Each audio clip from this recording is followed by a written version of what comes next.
Let's go and move with life. Let it go. Something new tonight. Let's go and move with life. Let it go. Something new tonight.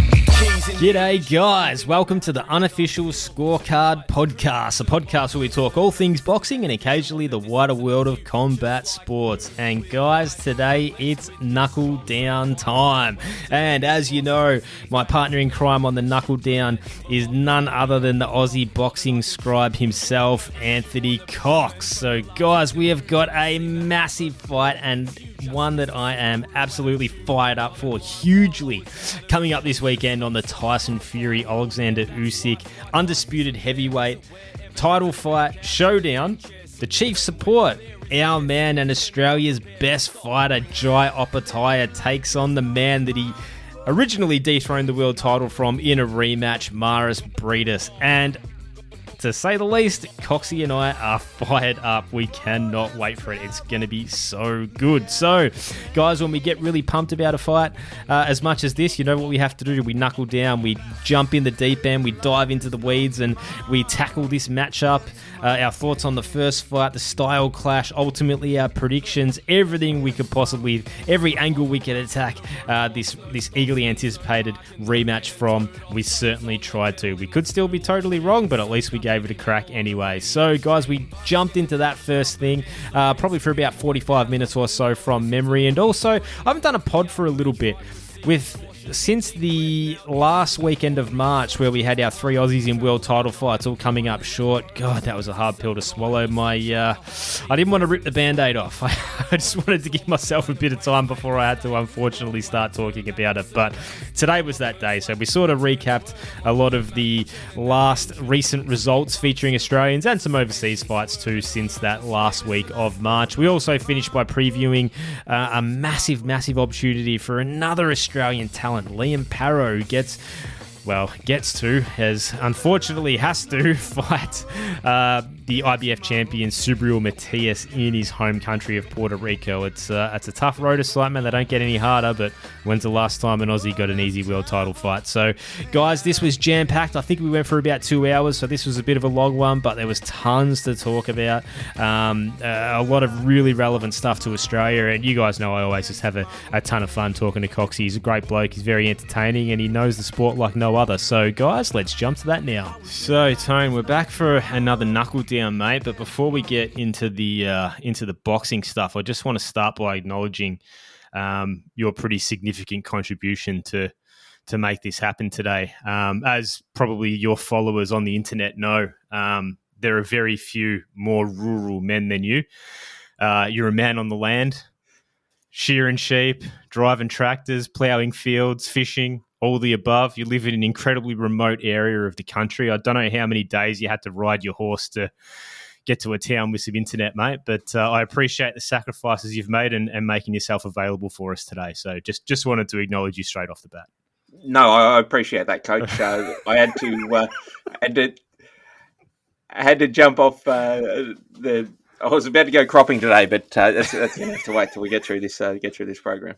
Okay, no worries, mate. So hopefully that rural MBN will stay nice and strong for us. I hope so. I'm just hoping that the cost of hay goes down. It's $280 a ton up here. You know, the fuel is very expensive for my horses. Okay, no worries. Well, Tony, we're back for a knuckle down. We haven't done one for a while. I'm absolutely bloody fired up. Jai Opetaia, Maris Briedis 2, the fight that's been on and off and delayed and rescheduled and all that sort of stuff. So before we actually get into it, I was actually just going over my notes before we hit record, and I was trying to remember the whole saga and the delays and the pullouts and all that type of thing. Could you just refresh our memory a little bit and just sort of establish the timeline for us before we get into the fight itself? I like the way you've thrown all the research onto my lap right there, and I was actually trying to get my head around it all just this morning, because there were a lot of different issues there. Obviously, Briedis was supposed to fight Opetaia for the IBF belt, and when that didn't happen, Jai got stripped. It was going to have. I'm trying to find the shortest version of this I can. Jai was supposed to fight him in February, obviously, on the the same undercard he's on now, and when Fury had to pull out, or sorry, postpone that fight with the cut there, it got pushed back again. But the rematch has always been on the cards. It was always going to happen one way or another. Boxing politics with the IBF got involved and resulted in Jai being stripped of the title, but that vacant title still back on the line. And more importantly, Jai's the Ring Magazine champion. So the belt that really matters is on the line too. And I think BoxRec have Zerto Ramirez as the number one cruiserweight as well. I don't know how that happens, but no, anyway. I wouldn't have thought he had the scores on the doors or the runs on the board to warrant that. But hey, I know it's a largely automated ranking system there, and the points you accumulate at lower weight classes seem to transfer up to higher weight classes, regardless of your achievements up at the higher weights. But that is what it is. I doubt there's anyone in the world who thinks that Jai Opetaia isn't the number one cruiserweight champion in the world. Yeah. Maybe some random American trainers. I don't know. We'll find out. Okay, you're probably right. Fair enough. But, mate, everyone else in world boxing and boxing podcasting is going to be talking heavyweights this week. But not us. We're talking cruiserweights. Our main event is our guy Jai Opetaia in this eagerly anticipated rematch. So before we jump in, how pumped are you, mate? Like, I am so excited. This is one of the fights that's been, as you rightly noted, the rematch has been on the cards for so long. I've kind of got excited about it, pushed it aside, got excited about it, pushed it aside, and yeah, now it's finally on our doorstep. I'm super excited. I've probably, like you, I've gone back and watched the first fight multiple times in the past week or so, just to refresh our memories for this podcast. And yeah, the first fight was a brilliant one. There was just so many things to like from both guys. Obviously, we remember everything that Jai did to win and the battle he came through, the battle of the broken jaw. But there was so much that Briedis did in the second half of the fight that was excellent too. So yeah, the more I look back on that first fight and the more I think about this matchup, I'm just expecting a cracker battle. Yeah, absolutely, mate. And you've hinted at a couple of notes that we may have made of a similar nature. So that's always good and reassuring for me when we come into these things. But what was your sort of approach on this one, mate? For me, it was I really didn't see any point going back into any of Briedis' previous fights or Jai's really either. So I basically just watched this a couple of times and focused particularly on this matchup. I know some other times we spread our wings a little bit more and get into guys' careers to establish a pattern. But for this one, just for me, I didn't think it was relevant. I just rewatched the first fight. Well, what was your approach to it? Look, I did exactly the same thing. I didn't think there was much value in... we both saw Jai's last two fights, which were both brilliant performances, but I don't think there's anything you can really apply from that to the rematch with Briedis. And we both know his career through and through up until that fight with Briedis. So very much like you, I just watched as many different highlight reels, full fight, different clips, different commentaries on it, and things like that. So that, I don't really think there's a lot more you can add than what was said in that 12-round war. Yeah, I agree. So let's get into it. What really, before we get into the specifics, what struck you? Like if you had to scout, do a basic scouting report on the first fight and the matchup itself, what would your first couple of dot points be? Look, just how much it was a fight of two halves. And I guess you asked for 2 dot points, now I'm going to go into a few more. Just the way that Briedis showed that experience and knowledge to be able to adjust in the second half. And there were obviously specific things he did there and general things he did there as well. But yeah, just that and from Jai's perspective, just his composure for still a young kid in age and as a boxer who said, no, I'm going to set the pace and this is going to be my fight. I'm going to set the tempo and you have to go with me. So yeah, it was really a story of an old bull and a young bull, and they meet in the middle, and that's how it plays out. So were you shocked at how the first round went?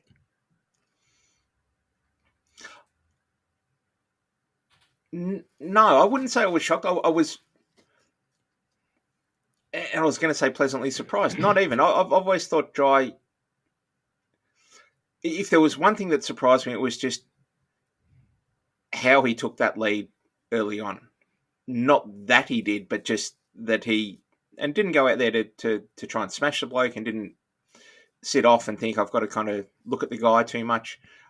Just really kind of settled into his position in the ring as I'm going to be champion tonight.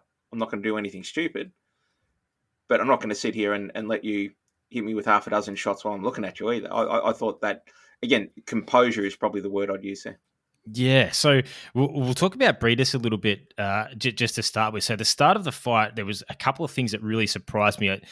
Jai was on his toes and bouncing in and out much more, particularly in this fight, than he had in his previous fights, was the first thing I noticed. And I couldn't believe how much trouble that was giving Briedis. Like, just positionally and with his feet. There were multiple times in that first round where Briedis looked like he was going to fall over. Like, he crossed his feet over. Like, he just could not get a handle on the distance or the range Jai was at any time. I thought Jai had him completely and totally bamboozled just with his feet alone. The other thing that really surprised me, and I didn't remember from watching live, but obviously in the rewatch, how quickly Briedis adjusted to that in the second round. Like, yeah. I actually thought Briedis won the second round. In my memory being there, I thought Jai swept the first six, but watching it back with a bit more of a keener eye, I was really shocked at how quickly Briedis had made those adjustments, at least just to Jai's ability to play with the range. What did you sort of think for Briedis from the rewatches in that respect to when you saw it live? Were you as sort of surprised as I was, or were you able to kind of pick up on that fact in real time the first time you saw it? And look, I didn't make it up there live, unfortunately. Again, it was we had the shearers up here to knock over these sheep. We got Kiwi shearers, so we had them up here looking after our sheep there, and we're missing a few, but I'm sure they'll come back eventually. People need wool. People need wool, exactly. Exactly. No, look, and again, it's very different watching a fight live. When I say live, I mean from ringside than watching it on TV. And you had the wonderful opportunity to see it both in the arena and watch it multiple times back at home. Yeah, look, I don't think, and you're absolutely right about Briedis being able to adjust there. I don't think there's many cruiserweights, if any, that can move as nimbly as Jai can around the ring. But it just goes to that experience that he was able to adjust with that. And certainly what I noted was in those early rounds, they were both kind of running on straight lines, sort of in and out, not turning big angles, not moving to your left as a orthodox fighter, and it was more of an in and out game, but very much, and certainly for Jai, in out, and then just that little turn for his shots there. I thought Briedis, as you said, you go, okay, he's struggling with this, and I think later in the fight, even after he got his nose smashed in the fourth round, he made adjustments there that really accommodated that tricky footwork that Jai always has. Yeah, absolutely. So I was so surprised, and I guess I had underrated Briedis's IQ and how important his experience at the top level was, just from the time watching the fight as a fan with my, flying my Aussie flag and, just barracking for Jai, to then, we've said it almost every time. When we do these knuckle downs, I always watch these fights with a different lens, and I always notice things I never noticed before. So I was certainly surprised because my memory lied to me and told me that Briedis didn't make any adjustments till later in the fight. But then when I watched it back, I saw the adjustments straight away. I was like, wow, that's so clever. He didn't, I don't speak Latvian or Russian or whatever. I don't know if his trainer told him or he realized it himself, but it was so impressive. But the other thing with Jai, he did come out. It was the first fight working with Mark Wilson, I believe. Maybe not ever, but certainly for a while. So I'm assuming that was a part of Mark Wilson's sort of addition to the team and strategy for Jai to really play with that range. And we've seen him do that in his previous fights since, his fights after. But I really wasn't expecting that type of Jai to come out. I thought he was going to be a little bit more flat-footed, and I don't mean that in a bad way, but kind of similar to the Mark Flanagan fight where he kind of held his ground a little bit more and was sitting down. And so the way that he came out with that bounce and movement, I've said it before on the pod and I've told you, I actually got to watch that fight live sitting next to Stephen Edwards. Unbelievable boxing mind and a great bloke. So I was just picking his brain and getting like his live commentary. And he was absolutely loving the bounce and all that. But he did note early, he goes, I really hope Jai's got the legs to keep this up for the entire fight, which maybe if we're being critical of Jai, he probably didn't, but he had a hell of a lot of other adversity to overcome. So were you surprised with how Jai came out and how he was able to so effectively play with the range with sort of that bouncy in and out motion? Yeah, look, I mean, he can do anything, and I think one thing we have to acknowledge here is that when, I wouldn't say the legs went, but when he got comfortable with Briedis's power and physical strength, he went, I'll meet you here. I know I can handle your physical strength on the, like, just in terms of the physicality, not just punching power, but you're a big strong man and everything else. I can meet you there. I can see that and raise you some if you want. I think it was probably a smart strategy, and it certainly won him a lot of those early rounds, which is what he needed after we found out later in the fight. But he absolutely proved that he had the man strength to go with the more experienced veteran there. So yeah, I thought it was a good strategy early. Again, I don't think it would have lasted the entire fight by hook or by crook through, you just can't box up on your toes like that for 12 rounds unless the other bloke's not doing anything. So yeah, sooner or later you got to sit in the pocket and trade, and we saw plenty of that in the back half of the fight. So what other adjustments did you see Briedis either attempt to make early or successfully make early?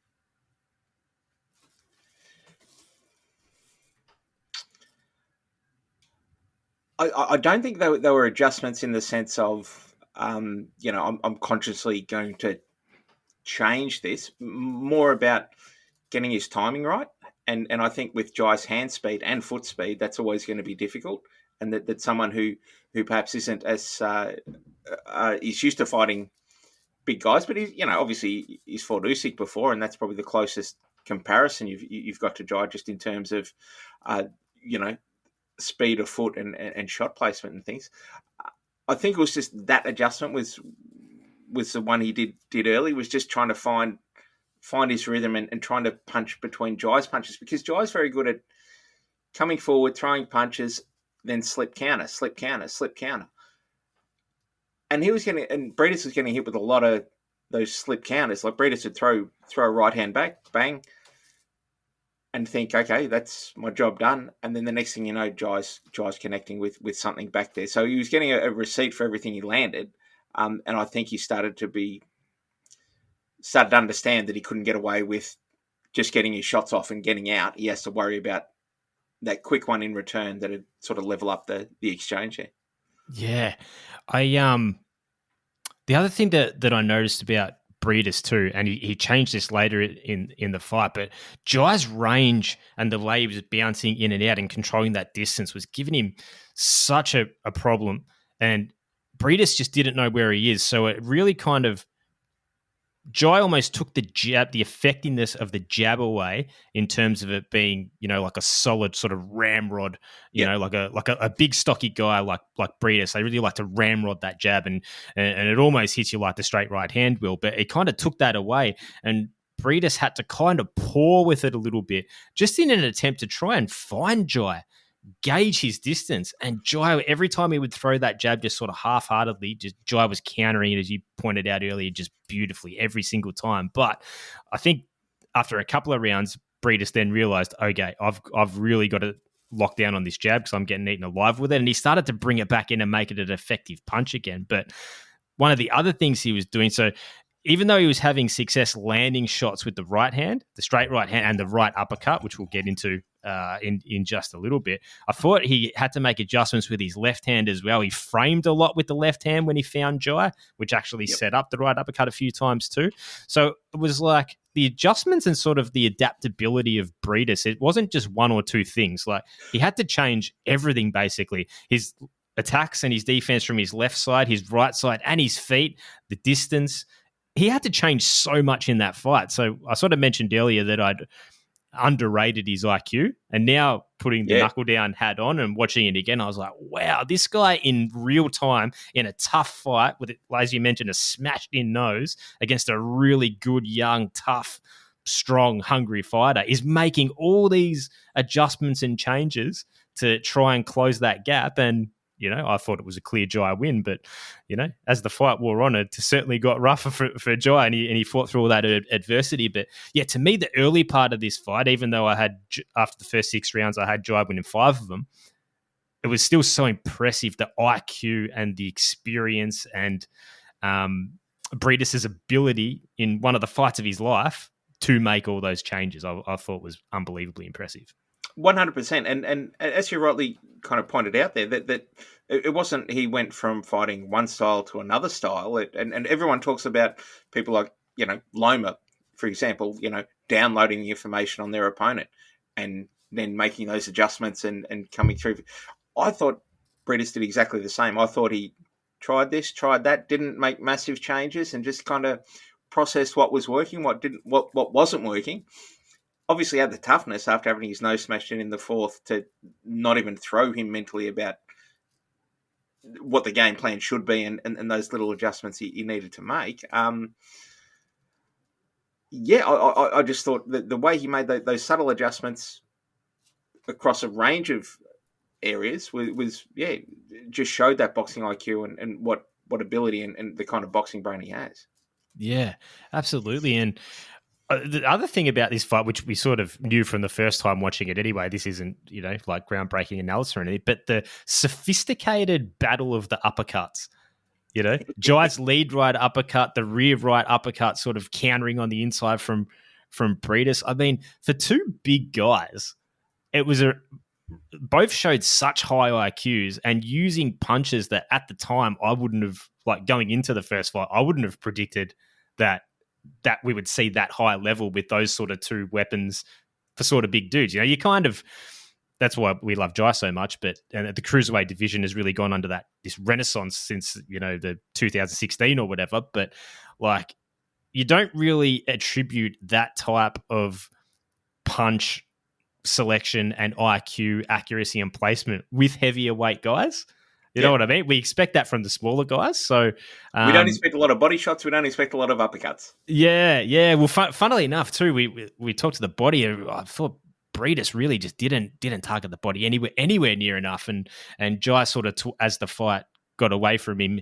As the fight got further on, he also neglected the body a little bit too. But maybe that was because he didn't want to be too close to Briedis and dip down and get hit by those right uppercuts. There's so much about this fight. Like I watch it another 10 times and make even more notes and learn new things. It was so sophisticated. But were you surprised watching it back compared to when you watched it the first time? Like how intelligent the adjustments were from both guys and both teams? Yes, I get more and more impressed by that fight from both fellas every time I watch it. It's just one of those. I'm going to go out and say it's a modern classic because you've got 2 guys at the, if not at the top of their game, very bloody close to it. That's as good as a cruiserweight fight as you will ever see. Yeah, tactically, skill level, toughness, and those adjustments from both sides. And we obviously have to factor in the injuries to both fighters during the fight and not losing their shit and throwing the game plan out the window or getting reckless in there, being able to bite down on the gum shield and say, okay, this is still game on here. We've still got a chance here. Honestly, the skill level of that fight is right up there for blokes just sub heavyweight. Every time I watch it, and I've been watching it all over the weekend and another run through this morning and I'm looking for different things, but just the high level of the skill from both fellas is still just blows me away. Yeah, absolutely, mate. I completely agree with you. But you spoke about this being a fight of 2 halves. We've sort of touched on the first half. What stood out to you about the second half of the fight? Well, you spoke about Jai being up on his toes in the first half of the fight. Briedis made some adjustments to his footwork in the second half of the fight. He was always moving to I've got to think now from Southpaw to Orthodox. I always go the wrong way here. He was moving to he was always moving sort of in and out and a little bit to his right. In the second half of the fight, Briedis seemed to find the right way to get the angle by moving to his right, which again is counter to what most people will say about fighting a southpaw. Move to your left, move to your left, move to your left, and just throw a right hand. It's not that simple. Yeah. It's not that simple. I hate that simplified version of, southpaw. Just move to your left, throw the right hand, job done. Be home in time for tea.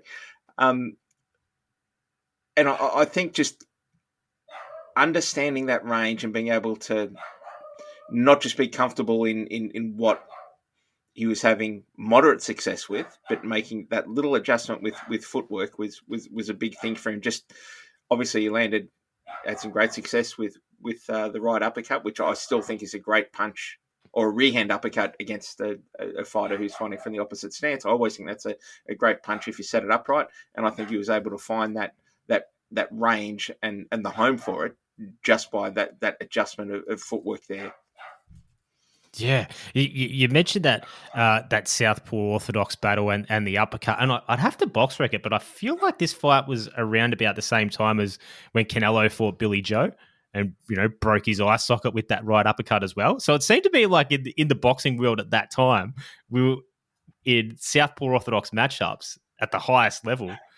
It just all of a sudden seemed to be that the right uppercut or the as you said, the rear uppercut from either side was coming into effect as a weapon at the time. It's funny how things sort of like just go away, and then for whatever reason you see a lot of it, and then it goes away and it comes back. It's, I don't know, just kind of a weird observation. Yeah, look, and I'm absolutely happy it's gone away. I got my head smashed in a pub fight at the same month. It was a bad month for Southpaws. Okay, well, it was a bad month for Southpaws. We'll chalk one up for the Melbourne tourists. Cop that. That's a different knuckle down, though. We'll talk about that later on. But that was so the second half of the fight, mate. We mentioned Jai slowed down on the feet a little bit. Obviously, he'd already had the broken jaw, which he disguised amazingly well. Like I still can't understand how well he disguised that. Well, both fractures to the jaw. The one that happened early in the fight, you wouldn't have even known it, and he didn't. And I was watching. You watch it back and you see him in the corner. He's not just for any round. And even the second fracture, it's only when his face is ballooning out like a watermelon like this that his corner even knew. He just, I won't say he's impervious to pain, but he's bloody good at disguising it. Yeah, I made a note in the fourth round, which we've referenced is the round where Jai slips the jab to the outside and lands that right lead uppercut that splatters Briedis' nose and rocks him badly. How tough is Briedis too, man? He is unreal. But I made a note before that because that happened at the end of the round. Uppercut by Briedis midway through the round that landed clean after Jai threw a combo, most likely looking one so far that could have broken the jaw. It was a clean, hard, powerful, but I don't know if Jai, I think he said in interviews that he broke it in the second round. So second round is what my memory is when he said he got clipped there. But, again, I don't know if you felt it was the second round where the rounds go on, maybe you're a round out. Yep. So I made a note in round two. Not sure what punch or sequence broke Jai's jaw, maybe the flurry and an uppercut at the end, ? But I don't know because he disguised it so well. The point being, if he did break it in the second, he has a broken jaw in the fourth round, which is a brilliant round for him. He gets crushed with a brilliant Briedis right uppercut of 45 seconds or so before he lands that beautiful one himself, slipping the jab. And he eats it with a broken jaw, presumably, doesn't even react at all. And then continues to have, one of the most offensively brilliant flashes at the end of that round and almost stops him. How goddamn tough is Jai? It is insane. This isn't really analysis, but it's just we're always we've drifted into commentary editorial here, but that's okay. 100%. Because every time I've watched this back, I watch him in the corner in those early rounds, going, he's had his jaw broken, and he's just sitting there looking at Mark Wilson. And not disengaged, trying to ignore the pain or anything, but very much engaged and listening to what his trainer's saying. And you go, and knowing now what we didn't know then, that the jaw's running a little bit loose there, it just adds another level to the toughness and I mean, proper build for this. I've always this fight. I keep watching it back, and every time I'm going, it's a weapon versus a machine, and you can change over those which one's which, however way you want to do it. You know, Briedis is physically tough, you know, and he's pushing 40, mate. At 40, I don't want to be there at 40. No one wants to be there at 40. I don't want to be there at 18, to be honest. No. But a bloke who should be, you know, looking at his retirement and saying, okay, you know, I'll win this fight and, you know, pick up a paycheck and not have to go through a war like that. And he's signed up to do it again. So as much as we talk about Opetaia, and we have a lot on the pod, I just really want to let everyone know and this Briedis has plenty more left in him. And I've probably been a little bit remiss in the past of just not speaking too much about the great win of Opetaia and not enough about the great performance by Briedis, again, with a broken nose in the 4th round, and then to actually, you know, kind of woke him up and and he went on from there. You know, and is he going to start this fight? Okay, we've done 12 rounds. I know what I'm in for. Are we going to pick up where the 12th round left off? Or is it, you know, back to square one and away we go and Jai's youth will be the story of the day. That's what's really interesting to me, and that's Well, let's get into it, because we could talk about the back half of that fight, but we've sort of established the weapons that work for both guys, the right uppercut in the right hands in particular from Briedis. The action slowed down a bit. Everyone listening to this has probably seen that fight multiple times as well, so we don't really need to go through it round by round. But if we move forward and take your segue, Coxie, to this upcoming fight, I just forgot when it was, actually. It's like 6 days away. But to this upcoming fight. Now, I'm not so optimistic, and maybe this is just because I'm barracking for Jai so hard, but a real proper person would have like compiled a list with like actual examples. I didn't do that. I'm just going off like what I think from my own memory. But the inactivity of Briedis, I think he's had, I made a note here, 4 fights in 5 years, I think. Since the start of 2019, he's had 4 fights. That'd be right, yeah. In 5 years. That's not exactly Keith Thurman level of inactivity. He's the world champion of inactivity. Shout out to the one-time fighter of the year. Yeah. But it's certainly inactive, and he hasn't fought at all for almost 2 years since the first fight with Jai. Right. He's pushing 40, as you mentioned.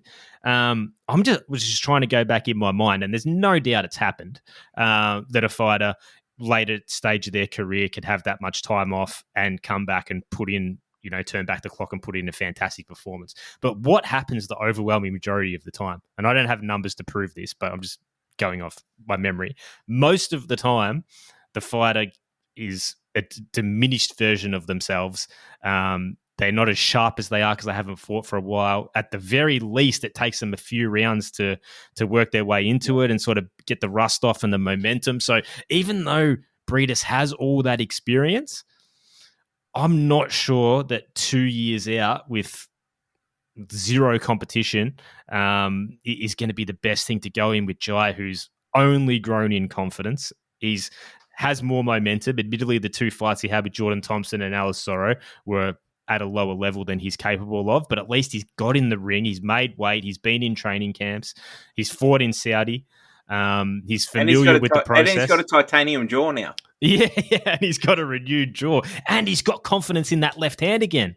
You know, I still think in the first Briedis fight, I believe it was just surgically repaired in the lead up before that. Jai also had that insane rib injury. Like, he was going through so much adversity. He couldn't, you know, be the best version of himself coming off his own inactivity too, and he was still able to produce that amazing performance. But I feel like now, so I am really concerned about Briedis's inactivity, and gun to my head, I don't think it's going to be a positive for him, and I don't think we're going to get an improved version of Briedis, especially at this age. I think the best case scenario that we can hope for is we get the same Briedis that turned up the first time, which is still one hell of a formidable challenge. But I even reckon we might get a diminished version, but I don't think we're going to get a better one. We're definitely getting a better Jai.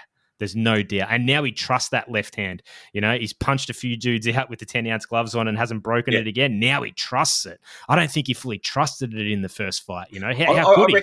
I reckon you're right too. You can see it in that first fight. He's got the technique there, but he's not loading up on it, if that makes sense. Like he's pivoting to throw it, but he's still that you can know what we know now. You can see almost that apprehension about it landing too hard and going, okay, that's done for the rest of the fight.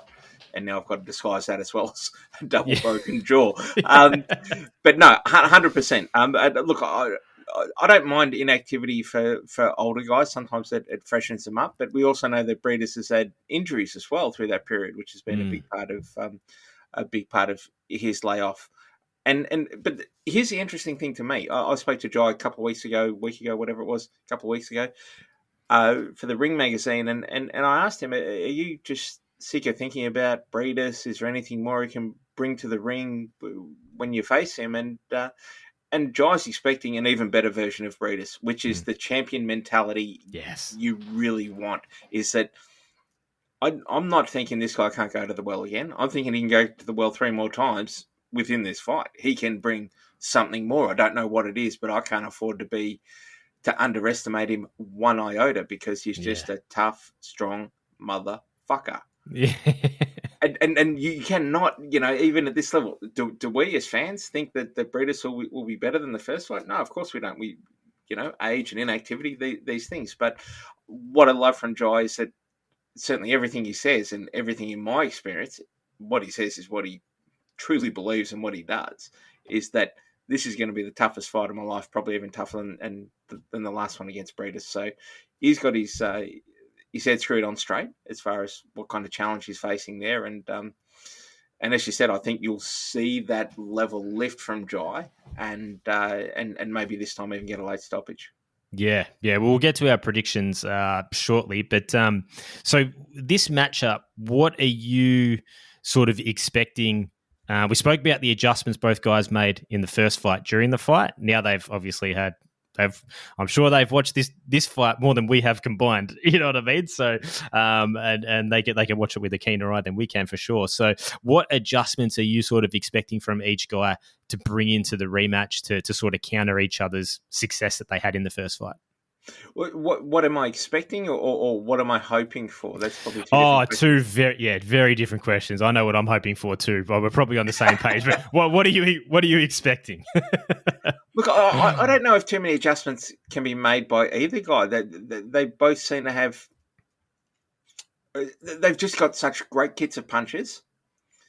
They know how to set up those shots, and it's just going to be like minor adjustments, like just.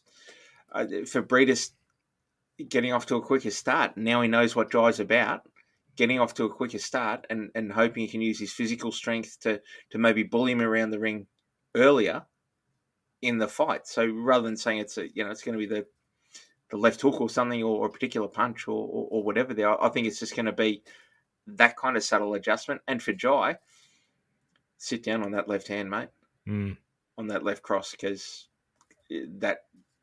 You had the range there. You knew how to use it, and now you got confidence in it. Smash that one through home.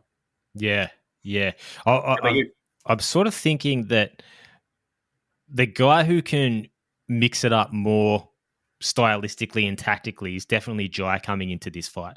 I feel like Briedis being as you put it earlier, the less nimble guy, he can't really play with the range too much. I feel like all he can really do is try and force it into a shorter range to kind of stifle Jai. You need, I think Koshizu said it with Shamba Mitchell, years later on that Destiny DVD. And he said, all I need him to do is stop. Once he stops, then I can get him. And it was just, I never forgot it. I was like 13 or 14 or whatever when I was watching that DVD every day after school.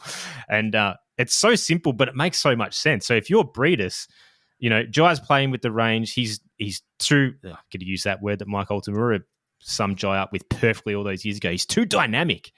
You know, Yep. he's too dynamic. He's too agile. He's too fast. He's too when he's playing with the range and he's on his toes and he's at that outside distance, especially at 40 years old, coming off a 2-year layoff and a fight that he lost. Briedis isn't going to have the feet to keep up with it. He needs Jai to stop. So the only way that he can do that is really try and cut the ring off and use more forward pressure than he used in the first fight.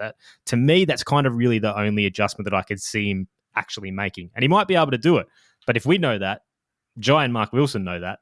So I think they're going to be They're going to be completely prepared for that. The thing that I would love to see with Jai is, and again, I'm sure they're onto it, is we really want to try and quell the effectiveness of Briedis' right uppercut, because that was such a brilliant punch in the first fight that, again, when I watched it back all these times, in my memory, I'd thought, oh yeah, it was, pretty even terms on the uppercuts. Maybe Jai had the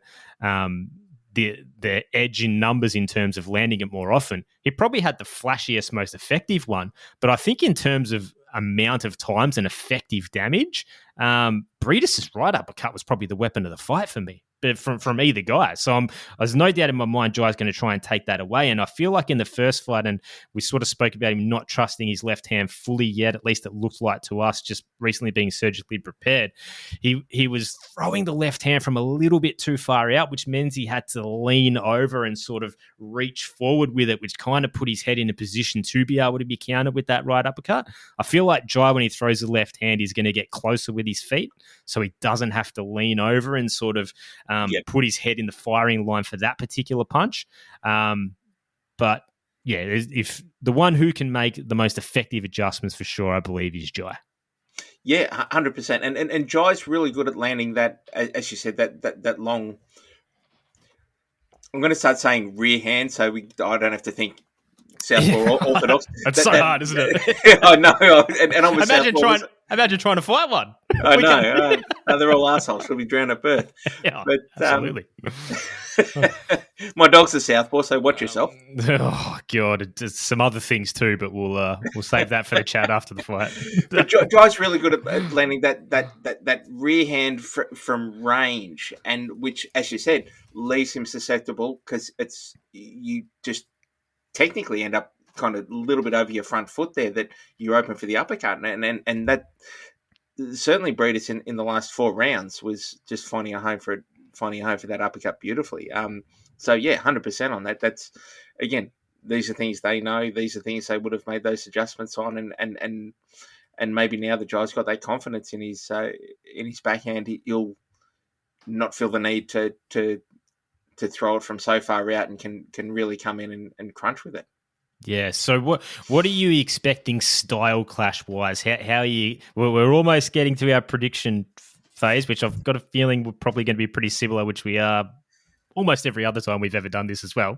And we do not talk to each other before it, so it's always a surprise. But for those who don't know, I get told every time, save it for the pod, save it for the pod, save it for the pod. So here you go, guys, fresh out of the oven. This is what you get.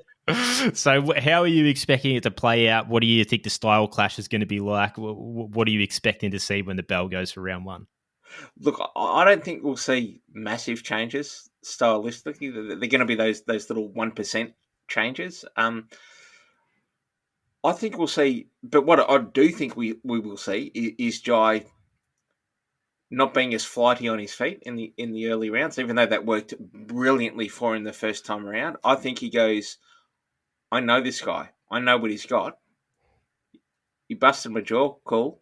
Let's see if he can take the heat early and put and really sit down and put that pressure on the older guy early. And then as the fight plays out, maybe he mixes it up and gets back on his toes, but really wants to let the bloke know that I'm here. And remember me from last time? Because I'm still here, motherfucker. That kind of attitude would be sort of what I'd be expecting early from Jai. And from Briedis, he's going to say, well, I've been here 100 times before. If you want to put it on me, I'm going to weather the storm. And remember what happened in the later rounds in our fight, and you got your head busted up. I'll come back with that. But I do expect a more aggressive Jai this time out. He's certainly got, he's got momentum in the sense of, like just in in the media and publicity in general, he needs, well, he doesn't need to, but he wants to let everyone know, yep, I'm the number one guy at 200 pounds, and I will always be the number one guy at 200 pounds until I retire. So I expect him to come out even harder than last time, and seeing if Briedis can go with him. Yeah, I sort of, to the surprise of no one, think very similar as well. I think in the first fight, the game plan for Jai, and as you mentioned, worked beautifully. Just seemed to be box, box, box. Don't overcommit. Don't give him opportunities or that type of thing. I think they're going to blend the boxing and the aggressiveness much better in this fight. I feel like Jai's really going to come out in sort of that calculated assassin. So we sort of had him, box, box, box in the Briedis fight, in the Thompson and the Zorro fights. And we've spoken about Jai in the past sort of fighting up and down to his level of competition. Yep. And I feel like even though he was still aggressive, like really aggressive, and got those guys out of there relatively quickly in impressive performances, I think he knew how much better he was than him. So there were defensive flaws that that Thompson and Zorro weren't skilled enough to take advantage of. And I think Jai knew that, and he could kind of get away with it. Like he was throwing shots with his chin in the air a little bit, but so I still think he did drop his level a little bit, but I think he's going to be switched on. He knows he can't do that with Briedis. I think we're going to see the best Jai we've ever seen, but now he trusts that left hand. I agree with you completely. I think we're going to see him boxing smartly, but then certainly being much more calculated. And I think he wants to go out and prove a point. I think he wants to hurt Briedis. Look, there's a real... I love Jai. He's a good fisherman. So I love fishermen. We stick together, our people. But Southpaw fishermen. There's not that many of you. It might be just me and Jai in a country of 30 million. That's a good crew to be a part of, though. I come in through the back door, but I'm happy to be there. Look, Jai. This sounds bad. He has such a meanness about him, but when I say a meanness, like a meanness in the ring, in that I don't just want to win. I want to dominate you. I want to take your heart and soul. I want to knock you out. I want to really hurt you here tonight. Lovely bloke outside of the ring. But in the ring, it's all business. And honestly, like, skill for skill, he's one of the best cruiserweights that's gone around. And you'd have to say, at 200 pounds, he can, from what we, whether you say the record or the eyesight, even just from the eyesight, you'd say he's as good as anyone at 200 pounds through history. Yeah, absolutely, mate. So I'll throw out my prediction first. We'll see how close we are in agreement, but I really feel like Jai's going to stop him in 9 or 10. Ooh, no, I got Briedis in 3. No. No, look, I think Opetaia is a good show to stop Briedis in the championship rounds. I've gone a little bit longer than you on that. Yep. But again, Jai is such a dynamic puncher. Let's put it this way: if he had Briedis hurt like he did in the 4th round, where he busted his nose, with that confidence in his left hand, he stops him in that round, to me. Yes. So it could happen at any time. We've probably both been a little bit conservative in the sense that we're both going late. And Briedis is tough as fuck. Let's not get that wrong. Yeah. But yeah, I don't think you'd see Jai take his foot off the pedal if he has him hurt in the middle rounds. Whether he does or not, we'll wait and see. But I think the smart money is decision or late stoppage. You've gone a couple of rounds earlier than me. I've gone a couple of rounds later than you. But and that's full credit to the toughness of Briedis and just the experience. And as you said, ring IQ. Just a tremendously skilled fighter. Who, if he was 6 years younger, or let's say about 10 years younger, would make an even more cracking battle against Jai. But it's if it wasn't a changing of the guard before, it's a changing of the guard now. Yeah. I like that you mentioned, if this version of Jai that we have now, if he rocks him like he did in the first fight, he'll finish it. And that's another thing about Jai, that throughout his career, because of the poor health of his hand that he just couldn't trust, and the injuries that he's gone through, he wasn't really a hunter. He wouldn't hunt guys. You know, a lot of fights sort of would go an extra few rounds, even if he would stop them, then they would. And, you know, we sort of mentioned that we thought Jai fights down to his level of competition a little bit, but maybe there was a reason for that with the injuries. And, you know, he just couldn't trust his body. But now he can, you know, like there was a version of Jai 4 years ago that I think would still beat Jordan Thompson. But he probably would have done it on points. You know, now Jai's like, F this, man. I'm getting this done as quick as I can and getting out of here. Yeah, and you can almost see the fun in his face. I like this now. I don't have to worry about this. I can just drop these bombs and sit right into them and back it up that way. It's yeah. Look, and sorry, just quickly back to Briedis. You got a southpaw in front of you. Great punch against him. Is the rear hand uppercut to the body. That's probably the punch that Briedis should be looking at for a mobile young bloke like Jai. Obviously, as many body punches as you can, but the rear hand to the body would be the one that I think, if he's got a chance in this fight, to slow the younger bloke down and bring him back to his, I shouldn't say level, but to make it a more even matchup. That'd be the way to go. Is get that one in there and then turn into a firefight, which he probably still loses, but at least you've got a less mobile target in front of you. Yeah, and that's the other thing I forgot to mention as well. I'm really expecting both guys to focus more on the body too. Yeah. In this fight, especially the second half of the first fight, it was very, you know, both guys were headhunting. Jai was throwing the left hand to the body, the straight left hand to the body, really well in the first couple of rounds. And I mentioned sitting with Stephen Edwards, he was loving that. He was loving Jai just letting that left hand go to the body, but it sort of changed in the second half, as you mentioned, the fight of two halves. But yeah, I'm so excited. I think it's going to be a cracker.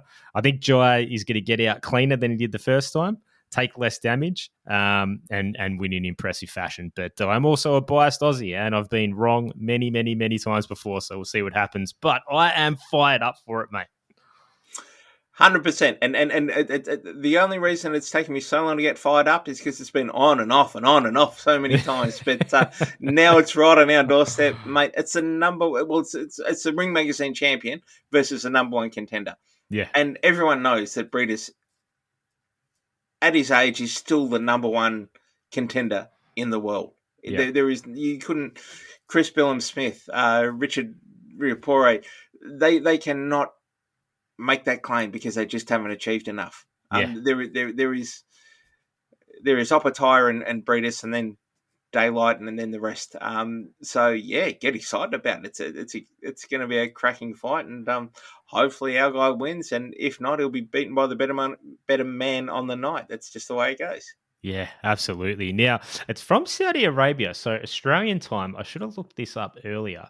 I think it'll be 6 a.m., 5 a.m., 6 a.m., something like that by the time Jai fights, I think, but I could be wrong on that. But I'm sure everyone listening will be better at calculating time than I can and doing maths, because I'm pretty bad at it. But I guess we should also talk about that card, because we've got some other fight on it that people seem to be pretty fired up about.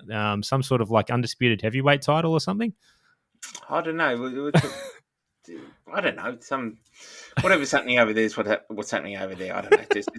Just a couple of fat old blokes having a bit of a roll around in the hay. Oh, cop that. But no, mate, what do you reckon? It's obviously going to be a massive size disparity. Tyson Fury, Alexander Usyk. I'm just such an Usyk fan, but I really don't know if he can bridge that gap in size. I really don't. Like, I didn't watch the Fury fight with the UFC guy. I've forgotten his name. I can't remember what his name was. But should I phone in Liam O'Brien? Yeah, our MMA guy. Yeah. We need our MMA correspondent stat. But but I haven't watched that fight.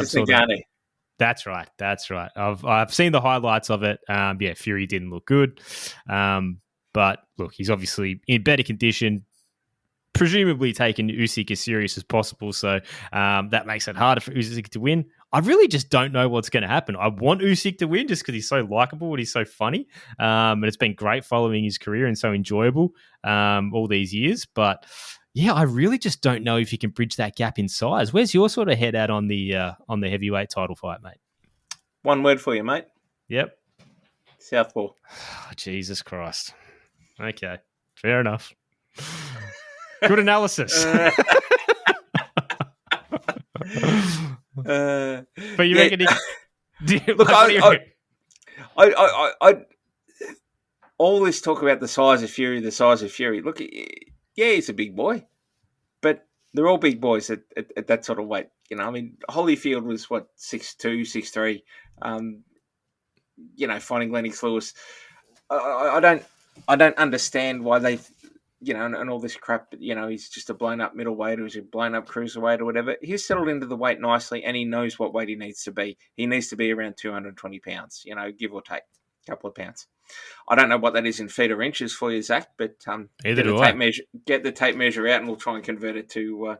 I do metric, brother. But again, very much like Jai, movement skill, southpaw style, and all this talk about having a 6-inch height and reach advantage for Tyson Fury. I don't know if that really counts that much in a fight like this. And as we said, we saw a pretty ordinary version of Tyson Fury last time out, and we have to question where his heart is in the game too. Apart from getting that Saudi money, it's he seems to have 1 foot into retirement and 1 foot out, and he has done for many years. So I just don't think he's got. I wouldn't have thought he has the wherewithal at this stage of his career to get through a bloke like Usyk. But hey, that's just me. Wow, no, man, I appreciate you sharing your thoughts. Also on the card as well, we've got David Nyika fighting a 12-0 German called Michael Setz. I'm not sure how to pronounce that last name, but brilliant opportunity for David Nyika on a big card. 100%. And I know you'll be very familiar with the German boxer, I presume. I've box wrecked him once. One more time than me. Okay, no worries. But no, great opportunity for David Nyika. He's a great Australian. We'll take him. We'll take him. He lives here. Exactly. It's the Australian way. Great opportunity for him to make a name for himself over there. And he's a quality boxer. He's a very good boxer. I just don't know enough about his opponent to have any idea if it's a good matchup or an average one or whatever. But anytime you can get eyeballs on yourself fighting, brilliant. That's my standing on that. Absolutely. And I believe it's a good card. I didn't write down any of the other fights on it because obviously I'm hugely biased and we've been doing all our prep and focusing on Jai and Briedis for doing this pod. But I think Joe Cordina's on the card. There's some other good fights and stuff too. I haven't put much research into it, but it definitely sounds like one I'll probably be waking up early for and watching from the start, which is kind of rare for those early start ones. I normally just watch the main event and then go back later, but I might actually wake up in real time and watch it. Okay, you know that Saudi Arabia is like a 2 a.m. start. Okay, maybe I might not. I thought it was like a 4:30 or a 5 a.m. Anyway, well. Yeah, well, maybe I'll... Don't hold me to that. But I'll definitely watch them watch all the fights at some stage throughout that day for sure. But Coxie, haven't done a pod for a little bit, mainly because we had some tough losses. We're on a bit of a streak that we don't want to be on at the moment. Us from an Australian perspective in terms of fights on the international scene. And I thought you were talking about Richmond Footy Club. Anyway. Oh, God, yeah, the losses are just stacking up brutally at the moment. But from both sides, yeah. And you had the call of the day in the message group yesterday, so even my comedy is coming up second best at the moment as well. So I'm really feeling the losses at the moment, Covers. But you haven't done a pod for a while because the motivation just wasn't there. I didn't want to talk about the depressing results, but here we are. Yeah, we got to pull the Band-Aid off at some point, mate. So I want to go back to that last weekend in March where we had 3 Aussies fighting for world titles in back-to-back days. Liam Wilson lost in the 6th round to Oscar Valdez. Michael Zerafa was stopped in the 2nd round by Erislandy Lara, and obviously we know the result of the Tim Tszyu Sebastian Fundora fight, Tim losing a close decision after suffering just a horrifically bad cut at the end of the 2nd round in a fight that he looked on his way to winning by stoppage, but you never know what can happen in a fight, and the way it played out, I thought Fundora won too. But yeah, I haven't spoken about it, mate. I think we've spoken a little bit about it. The hardest one for me is still the Liam Wilson one, which we all knew it was going to end up being a brawl at some point. I thought Liam started brilliantly. He looked so much more comfortable on his feet compared to the Navarrete fight. Like, he really, truly looked like he belonged in the ring that night against Valdez. Not that he didn't against Navarrete, but he just looked more comfortable. It was clear that more composed, wasn't he? Yes, that makes sense. Yep. Yes, exactly. It was clear that Navarrete experience had only built his confidence, and he just looked at home. I thought the fight was pretty much on even terms. I've only watched it the one time. I've never watched it back. I'm going to have to at some point, but there was that moment. I don't know if it was in the 6th round where he was stopped or it happened in the 5th, but there was that moment where they went forehead to forehead, and it was just like, as soon as he did that, I just thought, oh, it's over. Damn it. We knew it was going to happen at some point. I was hoping he could maintain that length and use his length and straight shots to and not get sucked into a Valdez style fight. And they went forehead to forehead, and I went, oh, it's over. Like, what? Can you remember what your thoughts were watching that fight in real time? I don't remember what round it was, but there was a moment where I was like, ring the bell. We've spoken about this before. You know, you love the Paulie Malignaggi saying, you know, you got to know what you are and what you aren't. And you've applied this very, very well to Wilson's career. And honestly, even if you had this fight and it was going through 9 rounds and you saw that moment, you go, right, we're over here. Yeah. If you had a bet on sports, you'd be hitting cash out. I don't care what it's paying. I know he's not gonna box smart. He's not gonna clinch when he gets hurt. I know it's going to be a 2-fisted brawl, and he'll probably come up short. I love watching his fight. He's the most entertaining fighter perhaps we have in Australia, just in terms of pure action. But yeah, once you can drag him into a brawl, and it's been shown that you can repeatedly, that he'll go with you. And even after that loss, he was like, he was kind of, you know, kicking the dirt like an embarrassed kid, going, yeah, shouldn't have done that. You know, I know that, you know, I'm better than that, and they're telling me, and I just went, bugger them, I'll trade. It's. I can't say what happens in the heat of battle in your own head, because I've never been there. But yeah, and he knows the instructions. Clearly, what the instructions are, and when he gets clipped, he's like, the fire lights up, and it's like, no, I've got to get you back immediately, and the game plan goes out the window. But yeah, heartbroken for Liam, because lovely bloke, lovely kid, and yeah, hopefully he gets another shot to go around, and because he is quality. Yeah. It's I think one judge had it.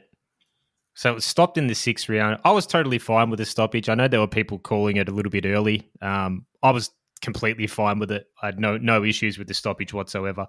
And I know he copped a lot of criticism for not clinching when he was hurt. I actually like it. Clinching is an illegal stalling tactic, and Wilson refuses to do it. So I actually like the fact that, and respect the fact that he's like, no, man, I don't clinch. I love it, even if it was to his own detriment. But damn it, your body, my style. Your body, my style, Zach. Yeah, you know how much I hate clinching, and one time I want clinching. Well, I'm surprised you wanted it, but mate, I'm fine with no clinching. It should apply to everyone, though. You know, it's Evan Haney. Take note. Oh, Jesus, we'll get to that. But he is unbelievable, that guy. But I believe one judge had it 5-0 for Valdez.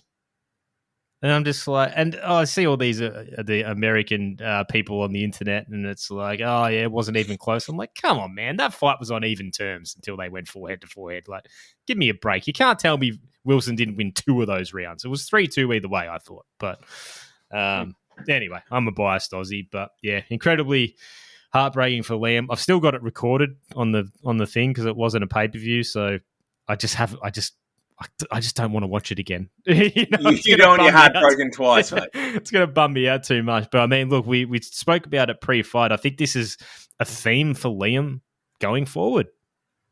There's going to be points where he just throws away all his advantages and rolls the dice. That's in him. The ways he's lost. Every time he's lost, he's done that. So and he hasn't learnt the lesson. So, from a purely fan perspective, he's never going to be in a bad fight, is he? Never. But I'd rather see him with world titles wrapped around his waist. And yet you don't want him to clinch. Yeah.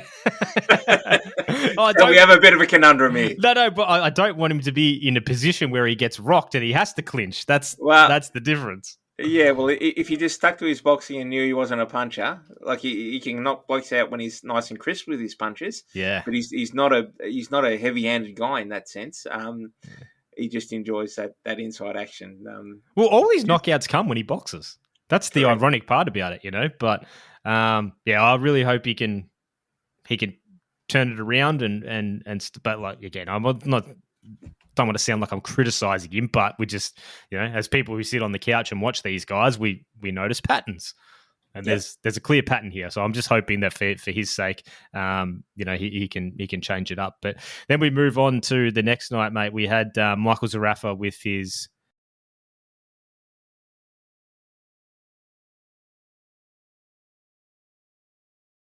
So that brings us to the next night where we had Michael Zerafa receiving his long-awaited world title shot against Erislandy Lara, and ended pretty quickly in the second round, mate. What did you make of Zerafa? Look, I would have waited longer if I was Zerafa. Fair enough. Yeah, look, I thought Zerafa was half a show. I mean, we were talking about older fighters who don't fight that often, and Lara's one, and just goes to show that, well, I got the technique. If it became a tough fight and there weren't gaps there, then maybe it ends up different. But yeah, you can't write off these old lines. Put him out cold and. Away we go. I don't know what's next for Zerafa. Maybe a rematch with Hardman. I don't know. Where do you see him going from here? Well, mate, unfortunately you asked me the question I was going to ask you. I don't know. What does he do now? I think he said that he had a 2-fight deal with PBC, so he wants to have that second fight with them. Yep. But Nikita Tszyu, is that the go? Geez, yeah. I don't know. I guess it would have to be at middleweight. I don't know. You wouldn't imagine a guy who wants Tszyu would want to fight the little brother. Back on a show in Australia. I feel like Michael thinks he's outgrown this scene. He believes he's a world class guy and a top 10 guy, and he wants to be contending for world titles. But the problem is when you get a shot and you lose early like that, and even in the first round, it's not like he had a ton of success. With Lara as well, it was largely a feeling out process in the first round. Lara beat him to a read, caught him with loose hand positioning, detonated him with one shot down the middle. I mean, you're not really going to, it's not like the Liam Wilson-Navarrete fight where Wilson had him down and it had the controversy and it was a war and he rocked him multiple times.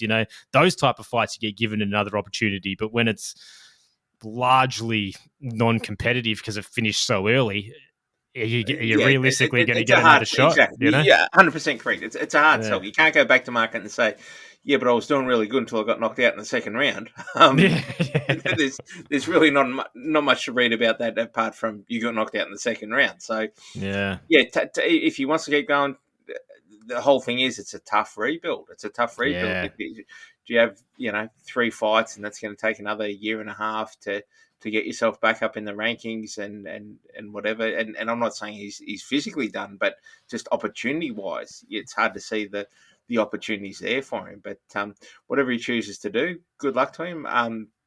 He's been a good servant of the game. I'm not telling him to retire. I'm not telling him to continue, but just from that mental perspective too, and I love the mental side of it, to sit there and say, okay, it might take me 2 more years to get back into a position to fight for if not a world title for a big money purse, do I have that in me to sacrifice all these things out of my life to get there? And I wouldn't fault anyone who says, no, I've been to the world one too many times. I can't make those sacrifices anymore. Yeah, he's in a tough position because I feel like he doesn't have a promoter either. So if this second fight with PBC is real, like who knows? You'd think he would take that, but if he doesn't, his only other options are really to come home or try and get a fight somewhere else as a heavy B-side. But England would be the place if he's going to do that. That'd be the way to go there. Yeah. They've got a ton of middleweights over there, and they'll bring him over there as an opponent if there's no promotional issues or whatever. But that'd be about the path for him if he wants to continue. But But like you speak about the mental side, and the point I was going to make was these guys, like especially from our part of the world and from smaller boxing markets all over the world, they finally they claw and drag and pull themselves to world level to get these opportunities, which are just seems like bloody more luck than anything. They're so hard. It's so hard to receive those opportunities, And when they do, and it doesn't go their way, like it didn't for Zerafa, they don't want to go back to fighting at home on a domestic show. Like they finally got to the top of the mountain. Yeah, okay, it didn't work out. They want to try and stay there. But as we mentioned before, if you lose in unfortunately, I hate saying it, a non-competitive fashion, you have to step back down. But guys don't want to, So it's mentally going to be, isn't it? And what do you do? What do you do? It's you have to reassess where you are with your career and say, well, do I want to punch through for another, whether it's a year, 2 years, 3 years to go around again? It's a very tough question. You're bang on, Zach. Yeah, it's tough, but we'll keep our eyes peeled. I just hope if he continues to fight, I just learn 3 fights a year or something. 3 fights a year with Isaac Hardman. How about that? I don't know if that. Well, they'd probably be punching up at every weigh-in again, so I don't know if they'd make it to 3 actual fights in the ring per year. I'm happy either way, mate. I'm happy either way. You know me. Well, stay out of there because I hear Zerafa's got a good uppercut, but we know you're susceptible to that. But mate, we might as well touch on Tszyu and Sebastian Fundora. I mean, it's been done to death. Everyone's sort of given their take. Everyone's kind of in agreement. Are you the same? Do you think Tim was sort of on his way to a victory and the cut sort of altered things, or do you have a different opinion? Look, my opinion is the fight could have used more blood.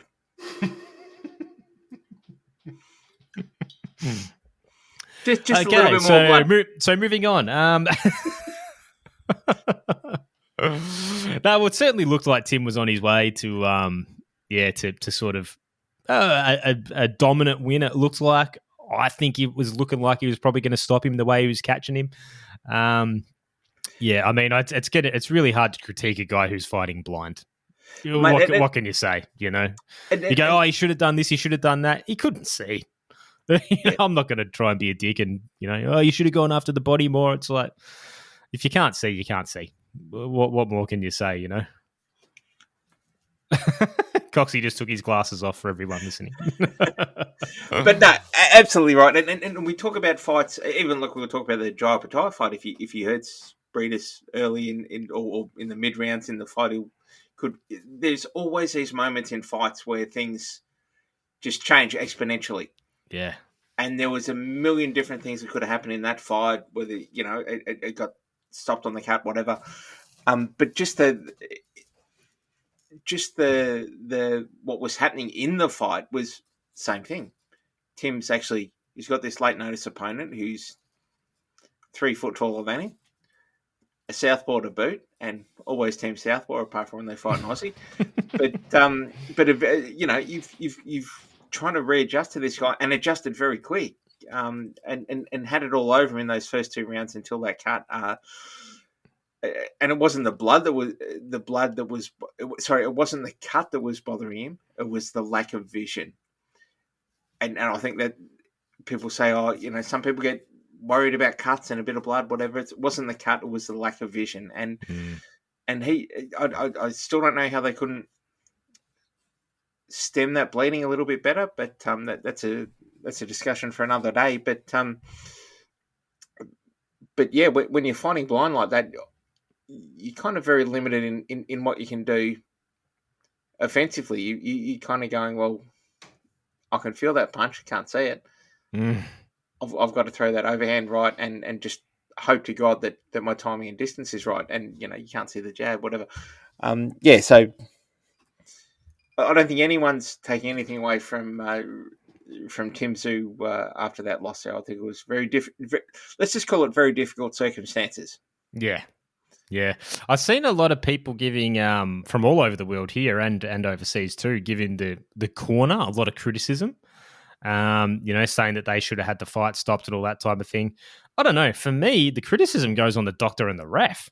They're the ones that make that decision. I actually, similar to how I like that Liam Wilson didn't clinch, I like that the corner didn't try and manipulate anything to get the fight stopped. They were like, okay, these are the cards we've been dealt. We're signed up for a 12-round fight and we're going to fight for 12 rounds. I'm not a cut man. I'd never seen either the cut man in their corner. I don't know who he is. I'm not sure how experienced he is. I don't know how hard that type of cut in that location is to stop. But it certainly is the first time that we've seen Team Tszyu corner go through any sort of turmoil or adversity. And yeah, they probably didn't handle it the best, but it's an experience. And now they'll, just like a fighter, they'll correct things and move forward. So yeah, tough loss. Tough circumstances to lose, but I mean, I think Tim won a ton of fans in continuing on the way he fought and still pushing it pretty close. I thought Fundora was a deserved winner. But yeah, it's a type of fight where he's certainly going to receive further opportunities. And he's got a sensational opportunity on an absolutely banging card coming up. Him and Virgil Ortiz, mate. I know when Virgil first mentioned Tim's name 2 fights ago now, I had personally never even thought about that matchup. You were like on the bandwagon bus, driving that thing straight away. You loved it. Now it's real. Now it's happening. And we don't have to wait really that long for it. How pumped are you for that matchup? I don't even have words. We finally got him. We got him.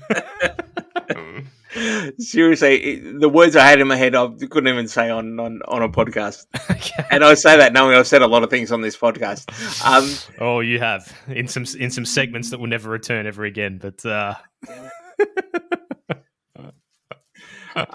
yeah, look, Ortiz is to me a fantastic matchup.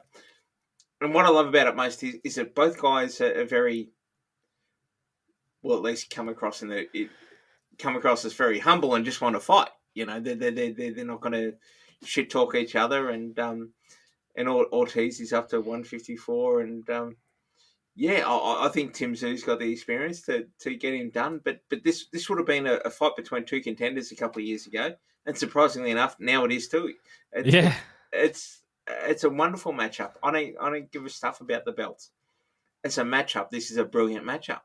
Yeah. Yeah, you would think that, Tim's certainly more proven at the weight. It'd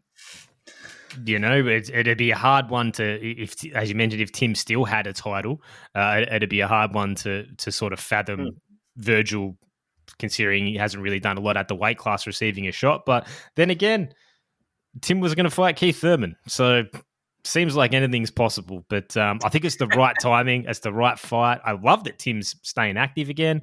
I'm sure you've dealt with Glenn Jennings and Team Tszyu for many, many years. The thing that strikes me from the outside looking in is their professionalism and the way they prepare. So if they're confident that, the cut's healed in that time and they can get their proper training in to take a fight like that on that notice, on that date, well, then I have full confidence that it's not going to be an issue as well. I'm sure they've crossed all their T's and dotted all their I's in that regard. So I'm just really looking forward to it.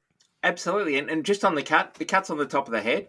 So it gets stitched up and heals up, and you've got the headgear on in training there. You're not going to have an accidental head clash that's going to reopen it. I know a lot of people I've seen on social media go, "Oh, Jesus, coming back too hard from this card," but it's not in a bad spot.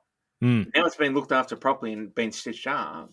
It's not going to get busted open again in sparring. It's not like a cut around the eye or whatever there. So good luck to them. I think they, as you said, they know what they're doing. They know the timing's right. They know they've got the advice from the doctors, and away they go. Yeah, we'll be talking about that fight tons in the next couple of months on the lead up. So, that's certainly one that is mouthwatering. Love it, absolutely love it. But we'll move to the gathering, mate. Sam LaBruna had a show in Adelaide that was an absolute cracker on paper, and a lot of the fights delivered too. We spoke about the Aussies having a pretty tough run at world level at the moment. Well, one Aussie that did get a good win over. Oh, God, I forgot his name. This is the problem when I don't write notes down. Who did he fight? Jamel Herring. God damn it. Yeah, Jackson John England beat Jamel Herring. I have to put my hands up. This fight for me was so difficult to score. I have absolutely no clue who won. Someone could tell me it was 10-0 Herring. Someone could tell me it was 10-0 Jackson, and I'd say, yep, that sounds about right. I have no clue who won any round. It was so difficult to score. What did you make of it? 100%. And then this is why I don't understand Americans going, oh, Jamel Herring won that fight, blah, blah, blah. But first of all, most of you motherfuckers didn't even see it. Yeah. Second of all, there was 3 punches landed in a round. So if you're going to say, oh, well, this guy landed the most, it was a very difficult fight to score. I can't say conclusively that England won. I can't say conclusively that Herring won. It was just a low output, cagey boxing match, and you get them. It doesn't mean it's a robbery. Like, you could literally, there was so few connects, it was very hard to score, and I'm with you on that. Yeah, it was a tough one. It wasn't exactly super entertaining either, but I was wrapped for Jackson because, a lot of people thought he beat Paul Fleming, and that was a fantastic fight. There was a lot of people that thought he should have got the nod against Liam Wilson. So he's come up short a few times and always puts on great fights and will fight anyone. So it was great to see him personally get some reward for effort and get a fantastic win on paper on his resume. But yeah, just my own personal opinion. I just don't know if he won or he didn't. If I could watch that fight 100 times, Opetaia Briedis style, and just have no clue on who won in any round. I have no idea. I would not go to my grave on the claim that either of those blokes won that fight. It was a close fight, and there were no dominant rounds from either side. But the fight of the night, obviously, as you would have known, watching the whole card, there was Dane Swan versus Daisy Thomas. How do you think that fight went? Incorrect, my friend. The fight of the night and the performance of the night was bloody Rocker and Corey McKernan. And how did that fight go? Oh, Jesus Christ, mate. It's like, do these guys even train at all? Like, no offense to Corey McKernan. I'm sure he's a great guy, and people listening in Queensland and New South Wales will have no idea who I'm talking about, but that's how we are when rugby players fight. I don't bloody know any rugby players, but he looked like he'd not only never gone into a gym, but he looks like he'd never even done anything. He didn't even look like he could play footy. He was so uncoordinated. Like, you'd reckon he'd fall over trying to skip a rope. If the gym's next door to a Macca's, what are you going to do? Right? You're going in one door. Sometimes you got to go in the door that suits you best. Yeah. Oh my God. It was just rugby players, footy players. Just stay out of boxing. Leave us alone. That's annoying. But mate, Joel Camilleri looked great over Joel Pavlidis. He is the kid who keeps on giving, isn't he? Yeah. He just keeps on. You see him have a few losses, whatever, and then I know his mum Marty years ago said to me, "Oh, I think Joel should retire." And then he bounces back, wins Australian titles, and does this, does that. I love the kid. He can sniff around corners with that nose of his, but but just a wonderful bloke. Every time I see Joel having success, I'm wrapped for him, and I'm wrapped for his mum Marty. Yeah, absolutely. One of the good guys, Joel. But apparently the gathering is going to be so the gather round in the footy has been locked in for another couple of years, I believe, with the AFL. So I believe there's plans to make this annual fight card at least for the next couple of years, a bit of a permanent fixture for that gather round weekend. So I'm hoping they scale back the footy player involvement, preferably delete it altogether and just put on a banging fight card.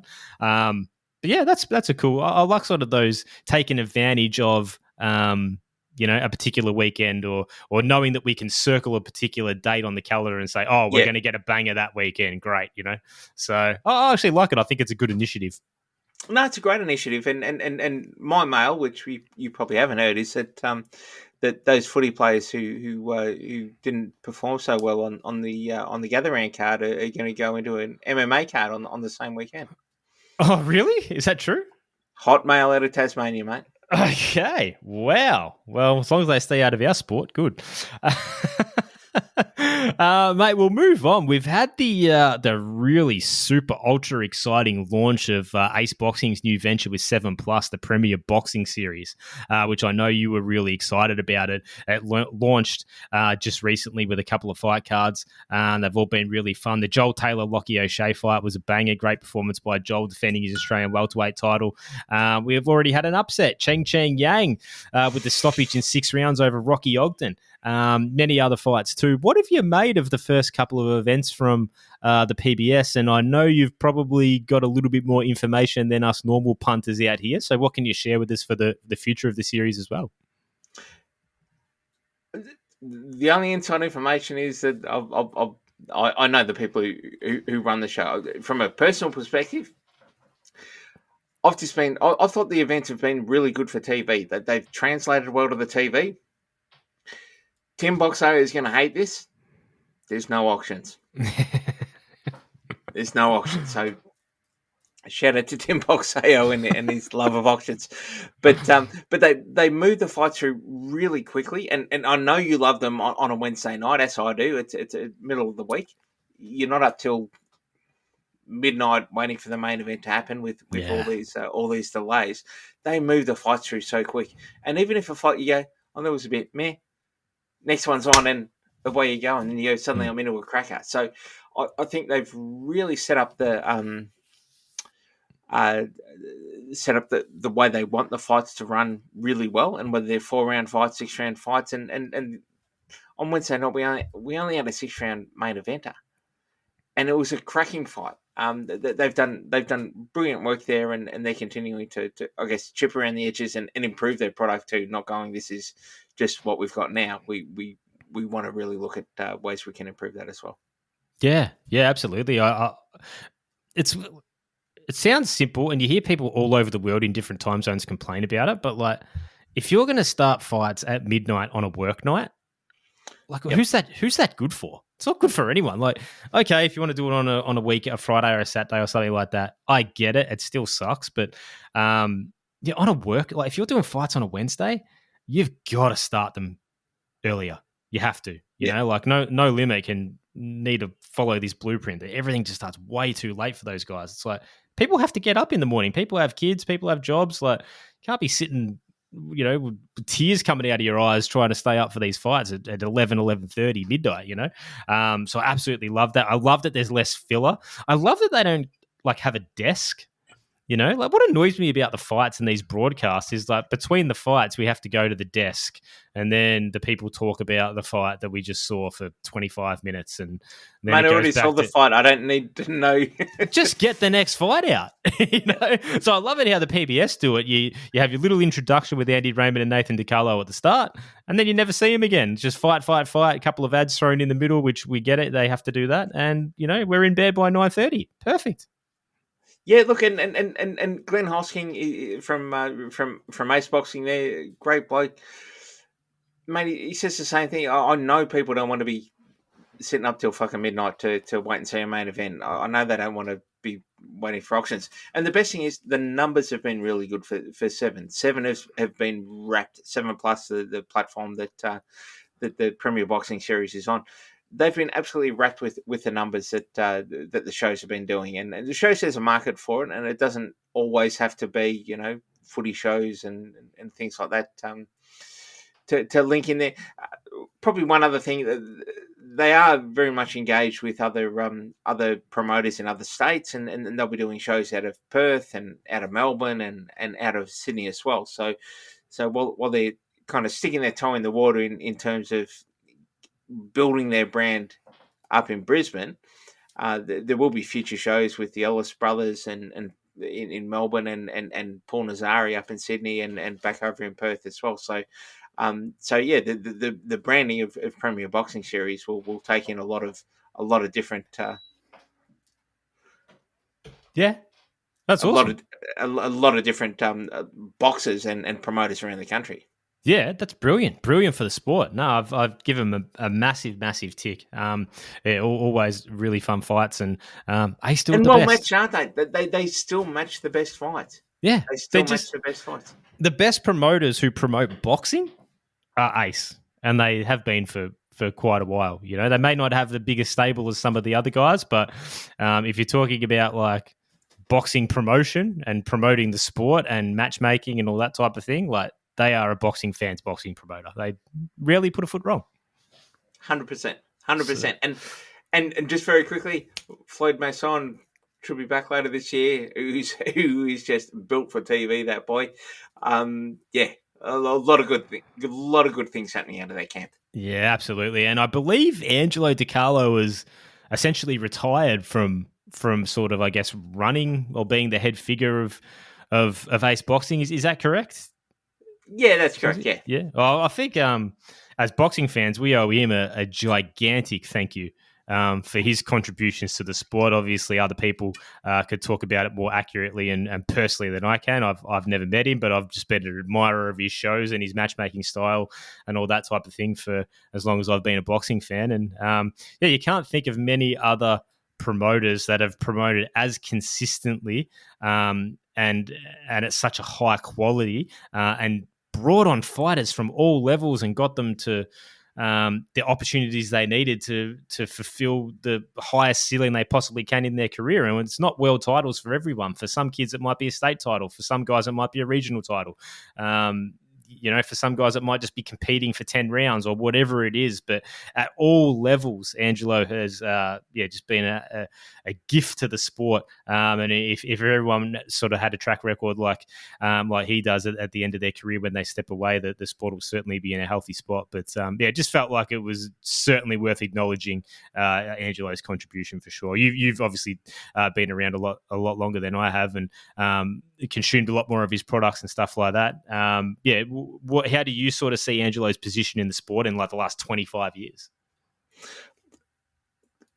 If you want to talk pure statistics, like 24 years, 122 shows, consistently put on good shows. And as you rightly said, you know, could be a 4-rounder, but a well-matched 4-rounder, not some bloke fighting a Thai bloke and blast him out in 32 seconds. Yeah. Everything the whole way through to Australian titles and everything else up there. He's always built a good stable of fighters who want to be entertaining, and he wants entertaining fighters. And every time, just through and through, the amount of shows that I've paid for on Epicenter or bought DVDs of after the show for $30, you know, I'm like, people go, well, they're well-matched fights. And well-matched fights is what I care about. You know, they don't have to be world title fights, but you just want well-matched fights. And that's what Ace Boxing have done through and fucking through. And that's full credit to Angelo, who's done most of the matchmaking himself through that career. But yeah, consistent. There's always a show's on. There's always an Ace Boxing show on every few months. Yep. Yeah, no, unbelievable contribution. But, mate, I wanted to just quickly touch on an international fight that happened recently, which I just did not get the hype on at all. I obviously watched it, and then I became a huge fan of the winner, not particularly for his fighting style, but how absolutely hilarious he is and completely unhinged. But I'm fully on board now, and I never thought this would ever happen. My new favorite fighter, Ryan Garcia, with the clear. Well, it was a decision win, but he bashed Devin Haney. Like, just unbelievable result. Is there anything you want to say about the fight itself that surprised you or anything like that, Coxie? Because I was shocked. I want to say I'm probably about 3.2 pounds heavier than you. Okay. And I'm juiced. Right. And I'm ready to go, son. Okay, no worries. Well, the thing that was crazy about this fight from the get-go for me, I've seen some people and read some people say that, Ryan Garcia certainly came out with and, did A, B, C, and D. I don't know. For me, it kind of didn't really look like that. I'm not saying they're wrong, but it kind of looked to me like Garcia was being Garcia. The most shocking and surprising aspect of this fight to me was Devin Haney. Like, his favorite saying that he says all the time is, "I will handicap this fighter of their best attributes." And he couldn't, could he? It's like, but it didn't even look like he tried. You know what I mean? It didn't even look like Garcia tried to hide the left hook. Yeah. The only thing he did was jab, hook. Yeah. But it's not like he hasn't done that in previous fights before. It was just, I don't know. The inability of Devin Haney to, I guess, perform the way he always. But it was shocking to me how ill prepared he seemed, and I truly don't know if Ryan Garcia just overperformed or finally leveled up to his potential that he always had. I don't know, but if I'm being honest, my kind of takeaway is Haney just was terrible. He shouldn't have got traded by Shredder for the fight. Well, there you go. But mate, I mean, and we spoke about clinching earlier. Like, this Devin Haney in clinching is just, I can't watch a Devin Haney fight unless he's getting sat down every couple of rounds like he was in this fight. The clinching is just, if you're fighting Devin Haney, right, and you're on team opponent, surely throughout the entire training camp, you're contacting the commission of whatever jurisdiction you're fighting in and saying, who's the ref? Look at the clinching. I'm going through his old fights and, sending clips to the commission. Look at the clinching. Look at the clinching. When the ref comes in before the fight and talks about the rules, I'm saying, hey guys, clinching is an illegal stalling tactic. We don't want this guy to get away with clinching for the entire fight. It is just unbelievable, and he continues to just get away with it. It is amazing. But can I just throw something out here right now? Yeah. Late in the Opetaia Briedis fight, I reckon it was maybe the end of the 10th round, the referee between rounds warned Opetaia for clinching. Wow, I didn't even notice that. And there was fuck all clinching in that fight. Let's be honest, there was fuck all. There was a lot of punching, all clinching. But yes, sorry, you just threw me off on a tangent there. But yeah, Haney is the worst at it. He just loves a hug, loves a man hug. I don't know. Yeah, and like, fighters lie to us all the time. They lie to us consistently. They all tell us that they can do everything at every range and they possess every skill and ability in the sport. And then every weekend, we watch someone compete who's completely ill prepared at a certain range or a certain tactic that can't deal with something.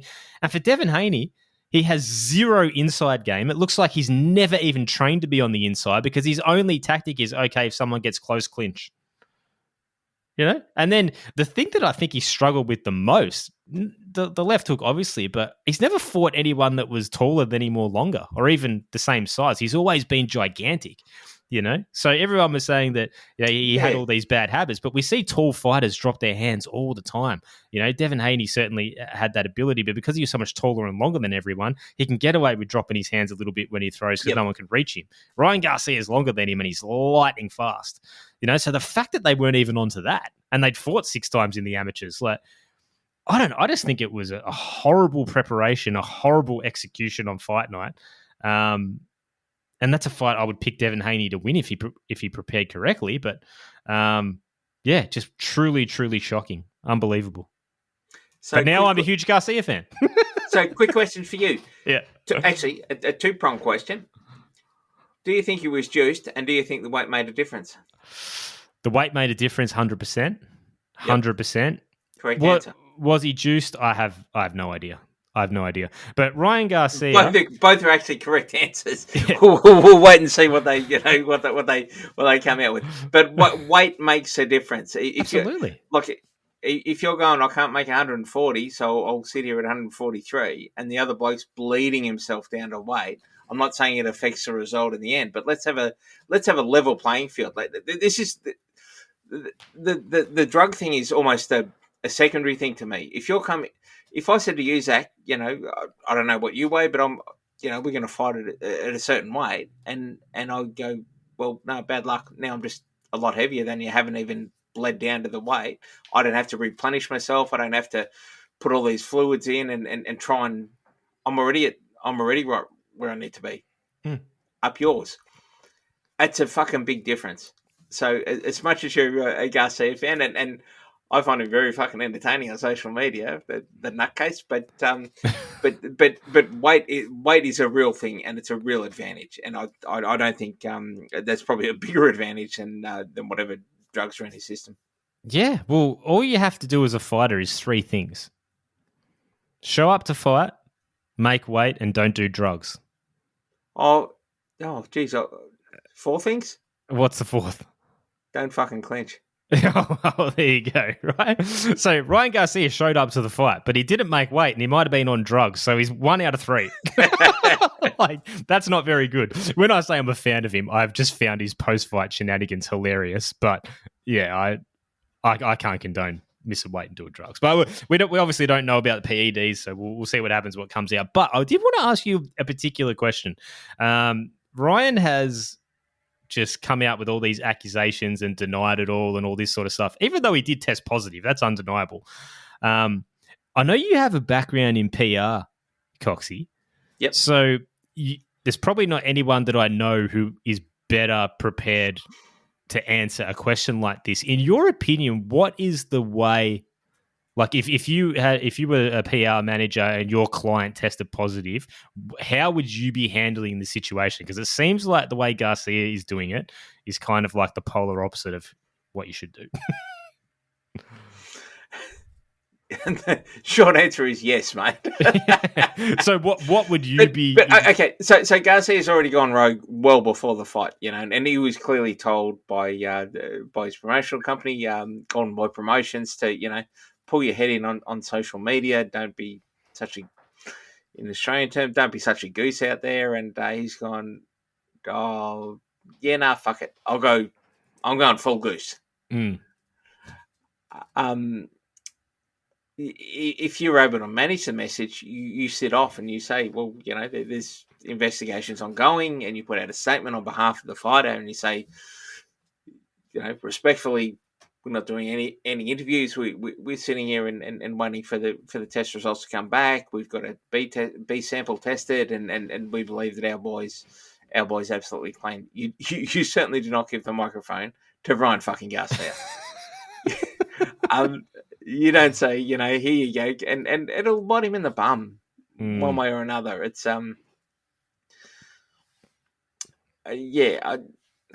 if I had to advise anything, I'd advise Ryan Garcia not to be Ryan Garcia. Okay. Well, let's move on to something that was truly spectacular, and then something else that was another shattering, heartbreaking for us Australian fans. But Naoya Inoue, Lewis Nery. Gee whiz. Everyone knows the result. Inoue was dropped in the first, knocked Nery down multiple times, knocked him out in the 6th viciously. My God, this guy has just been blowing my mind and impressing the absolute hell out of me for like 8 or 9 years now, or whatever it is. It's just what more is there to say about Inoue? He's the number 1 pound for pound guy in the world by a margin. He can do things that no one else in the sport can do, and I just feel lucky enough to be alive to be able to watch him. Like, I'm so jealous of people that were alive to watch the Four Kings and, were boxing fans in the 60s and all that sort of stuff. And they talk about watching those fighters and, because we're younger, we're like, oh man, how cool would it be to see them? I feel like Inoue is one of our guys that we're going to be telling younger people Oh, you didn't see this guy from Japan. He's one of the. So I just feel lucky that I'm alive at the same time as him and I get to watch him. Like, what more can you say, Again, 100%. You cannot underestimate how good this guy is. You just can't. And I know Americans want him to come to America. Well, he's been to America. He's been to Scotland. He's beaten blokes around the world, and he's drawing in 55,000 people at a stadium that, if they had a bigger stadium, would have drawn it. If they had an MCG, they would have drawn in 100,000 and had people queued up around the deck outside. Enjoy the bloke while he's here. I love the fact he got dropped in the first round. Yeah, that was. Well, we haven't seen this before, or we haven't seen him really tested for. Certainly not dropped, but even tested for a long time. We might have a fight on here, and we had a fight on. Cop this back, dickhead. you know what I mean? Like, you caught me. Cool. Rightio, game on. Yeah. And just brilliant to watch, and I think sometimes we get a little bit lackadaisical with just the talent that's out there, that we kind of go, this guy always wins, this guy always wins, this guy always wins.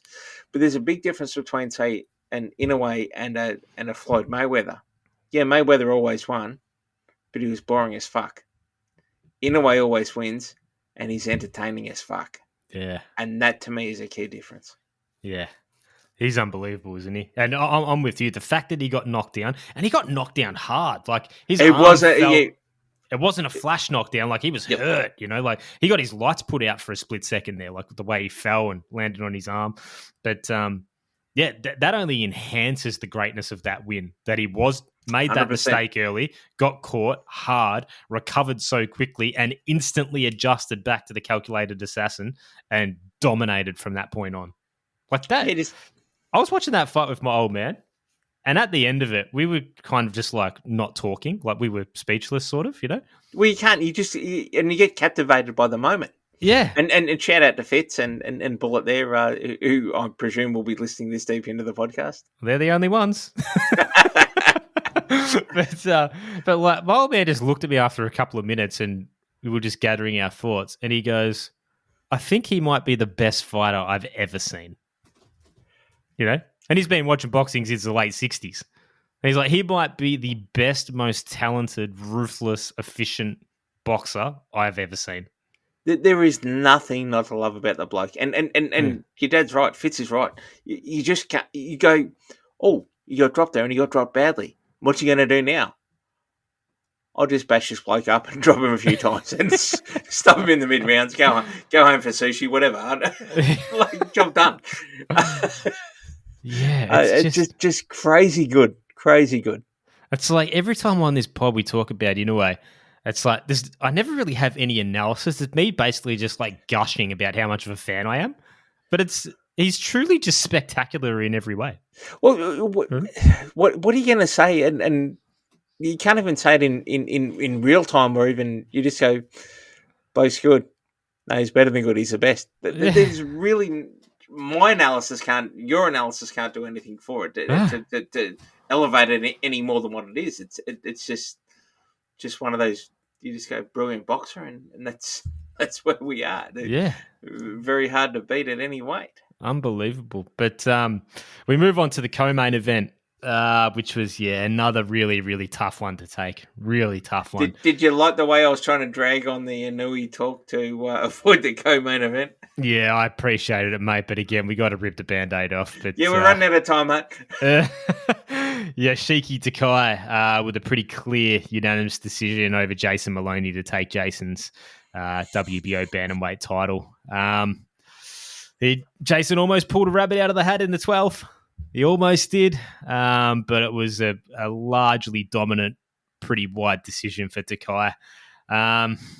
It was a tough one to take, mate. What did you make of it? I still haven't processed this one properly, but it's obviously Jason too little, too late. I know that there was a lot of, emotional pressure on Jason after one of his mates died. And again, I'm not making excuses for him, whatever. But correct me if I'm wrong. Did Jason look out of sorts in there? Yeah. He just didn't, and it was only the second southpaw he's fought. So whether it's the southpaw stance, the big stage shouldn't be a problem because he's fought in front on big stages before. And I don't actually think that Takei was the big puncher who was advertised as. So he's obviously knocked out a lot of blokes in kickboxing and he's an early pro career, but it's a boxer there. But yeah, it just, if Jason got started maybe 4 rounds earlier, he probably stops him late. And there was a time there where Takei was starting to slow down. I thought, sort of maybe in the last 4 rounds that Jason could have pulled the pin a little bit earlier. But yeah, just a tough loss for Jason, and obviously world title. But just as a quality operator, I thought on a better, on just a better day. If the sun shone a day before or a day after, he beats this bloke. Yeah, it was a tough one. It was as the fight was unfolding, 3, 4, 5. I was thinking like it's so eerily similar to his first world title shot with Emmanuel Rodriguez in 2018. Yeah. Like he started slow, didn't have that urgency early, turned it on late, but it was a little too late, but came home like a steam train, and that had always haunted him. And it looks like in his last fight against Sol Sanchez, he identified that he had to change the range pretty early. He was having all his success on the inside when he was being aggressive. He made that switch pretty early. It ended up making it an absolute goddamn war, and he had to walk through hell. But he identified the range early where he was having the success, got to that range for the most part, did more of the quality work at that range where he was able to pull it off, and ultimately that won him the fight. But it was hard. It looks like in this fight, after the first few rounds, he wanted to be on the outside, but Takei was, and all credit to Takei, he's improved heaps. He was a way better version of than what I thought he would be. So all credit to him. Then neither was the same. Yeah. Absolutely. But it looked like Takei was too fast, and his anticipation was too good, and he was just eating Jason alive at range. So at that longer range, it was like 80-20, maybe 90-10 for Takei. But when Jason would occasionally get on the inside and he would have to walk through hell to do it, it certainly evened up to a more 50-50, maybe 60-40 Jason's way. So I'm just thinking while I'm watching this fight, like it's super obvious, and I'm in a real like technical, not technical mindset at the moment. I'm like oversimplifying everything. I go in like these waves, and at the moment I'm just in like an oversimplification phase, but which is to my own detriment. But like obviously the goal is to, at the bare minimum, be on a 50-50, trading. Be at a range where you don't want to be the 60-40. You don't want to be the 40. You don't want to be the 10 and he's 90. You want to be moving it the other way. You want to be on it at a range and a distance and on terms where you are able to land the most effective shots whilst getting hit the least. And I thought Jason just hung out in that long range where he was getting eaten alive. I think he knew that he had to, because he did it in his last fight. There's no way he didn't know that he had to get in. I don't know. Maybe he thought, look, I'm not going to take the damage now. I'll do it late. I think I can stop him. But I don't know. I do wonder after the Sanchez fight if, where he hung in the pocket and traded with him, whether it was instruction or instinct you don't want to be in with this guy who can fucking bang. Because Sanchez couldn't bang, but he was a busy fighter. Whereas Takei, going off his record, can bang a bit. You don't want to hang in the pocket there. But I still think Jason could have closed that distance and take that punch away from him with his more accurate blows. I don't know. we'll see. Yeah, no, I completely agree with you. And there's obviously many factors and many things that I don't know. I'm not a world class fighter. There's tons about this sport I don't know, but I love trying to learn about it. But I'm just thinking like if you're hanging at a range where you're not having any success and the other guy nothing's is, happening. you've If got to nothing's change happening, it. do something. Just do something. Yeah. And I mean, I don't mean I'm not telling a world champion what to do or how to do it, but I don't know. I was just that. So that's what reminded me of the Emmanuel Rodriguez fight, where that slow start. He didn't get the engine going quick enough, and it looked like he'd corrected that problem, and then it sort of came back again the next fight. After that Saul Sanchez fight. So yeah, it was just a heartbreaking one. Obviously, you mentioned he had obviously some mental things going on and some loss in his life and stuff like that. Who knows if that affected it? I'm sure it had to have, took some sort of toll, but yeah, it's just hard when we see these guys lose fights that we know they can win, and they know they can win, but they didn't. They're the like that first Emmanuel Rodriguez fight. He probably still thinks about that. Now he's got 2 fights that he thinks about. But all credit to Takei, who fought brilliantly and was rocked badly late and hung on. All credit to him. And, the Japanese are just an absolutely phenomenal boxing nation, and they're on one hell of a roll at the moment. So it's going to have to be a bloody good fighter to beat one of those guys at bantamweight. Now they've got all 4 titles. But, tough one from an Australian perspective. Bloody oath. Yep. It is what it is. In the books it goes. We'll move on to yesterday, mate. Another loss for an Aussie. George Kambosos was up against future Hall of Famer Vasily Lomachenko. We all knew it was going to be tough. Did it play out pretty much as you were expecting, mate?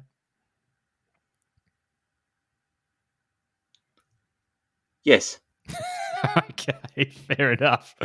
Yeah, me too. I never gave an official prediction. Normally, if I don't give an official prediction when an Aussie's in a like international level fight, it's because I probably don't think they're going to win, and I just don't want to say it. But it was always going to be tough. I thought George struggled badly with Maxi Hughes. I thought Maxi Hughes won, and the only person who didn't think he struggled badly with Maxi Hughes was George Kambosos. Actually, 2 people, and his dad Jim. Yeah, but, consensus opinion is you probably lost that fight, son, and against another southpaw, and you did even worse yesterday. So yeah, and Maxi Hughes in my mind is always a slower, less dynamic version of what Loma can do. So I was like, well, if you can't beat Maxi Hughes, I just can't see any way you're going to beat Lomachenko.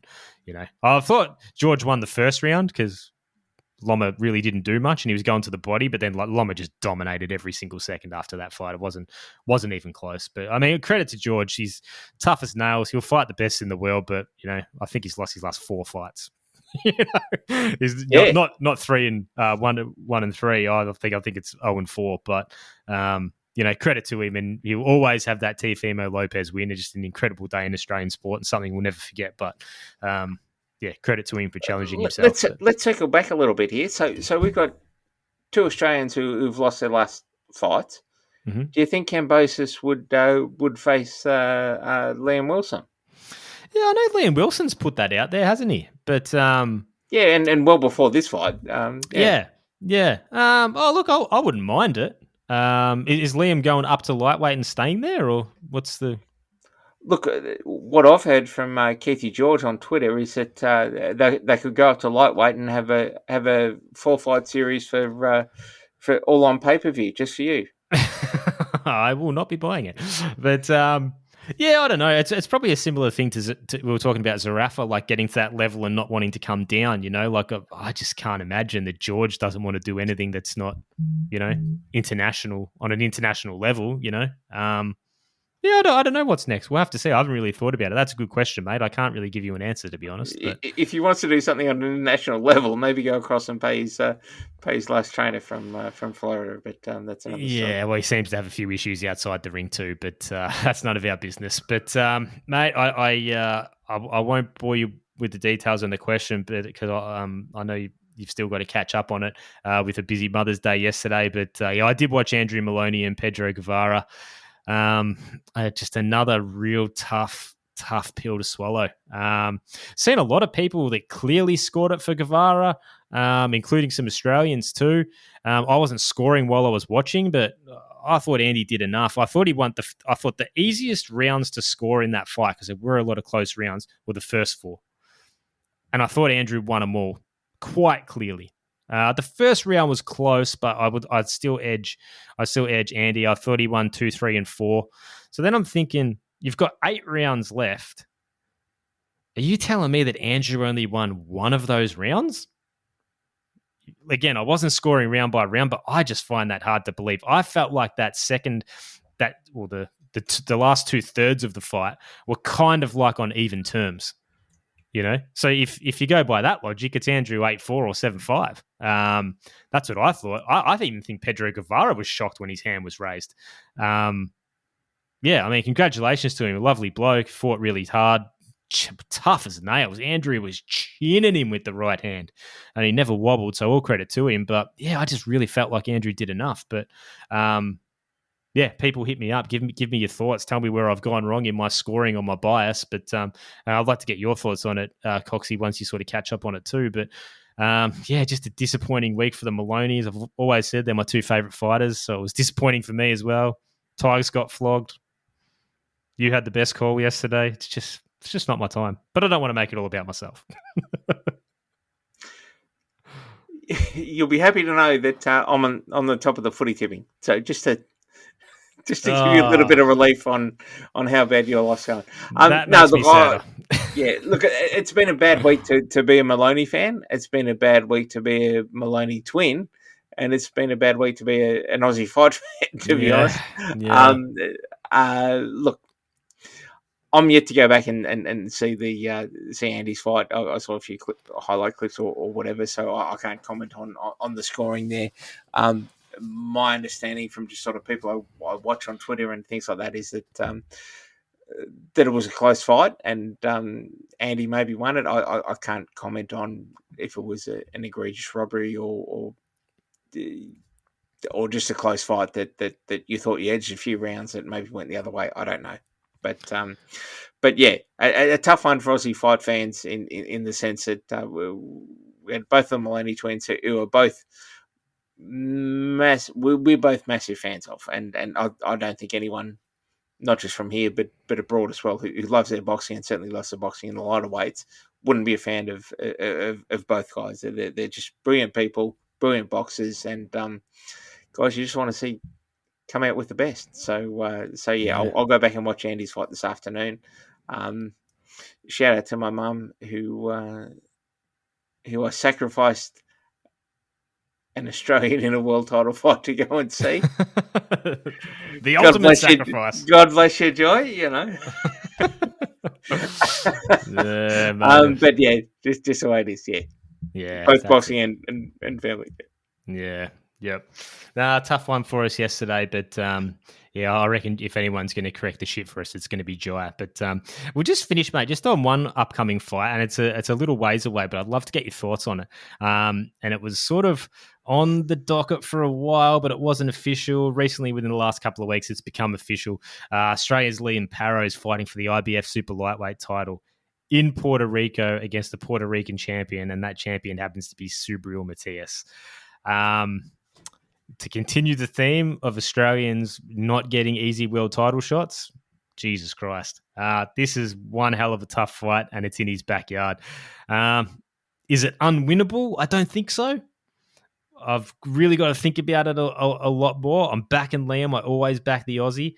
But it's clearly a fight where he has to be perfect for 36 minutes. 0 mistakes. Otherwise, it's probably going to end badly. But what are your thoughts on Liam's opportunity coming up in June?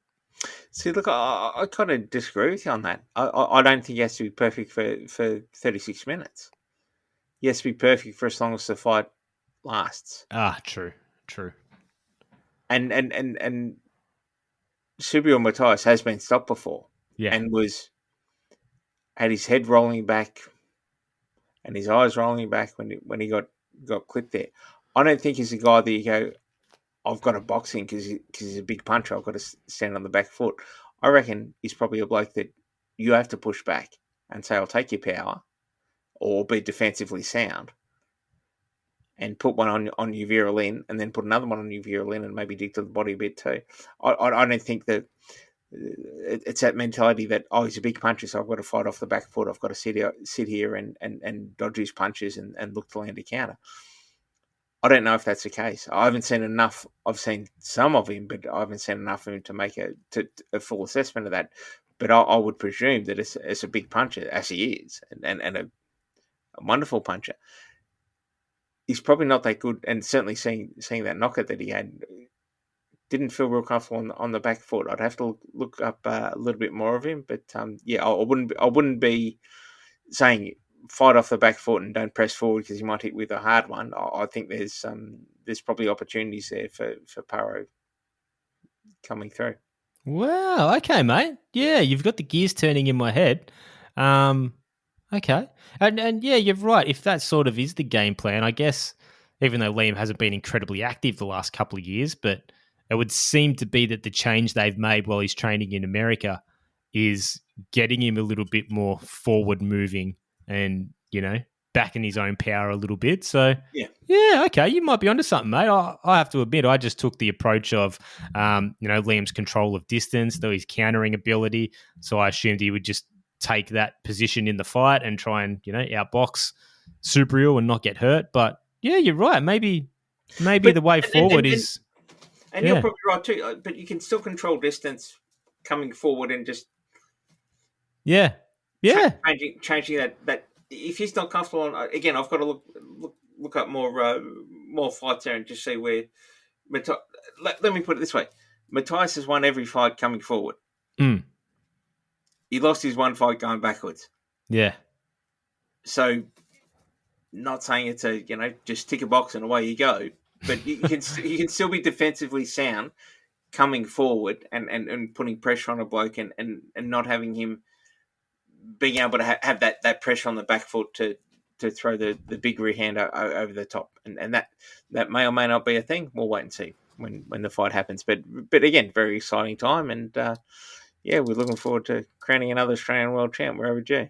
Yeah, absolutely, mate. No, well, thanks for sharing your thoughts, mate. You've got my mind running like a bloody hamster wheel burning off its bloody spitting track. But I hope you're right too. That'd be fantastic. But we'll finish it up there, Coxie.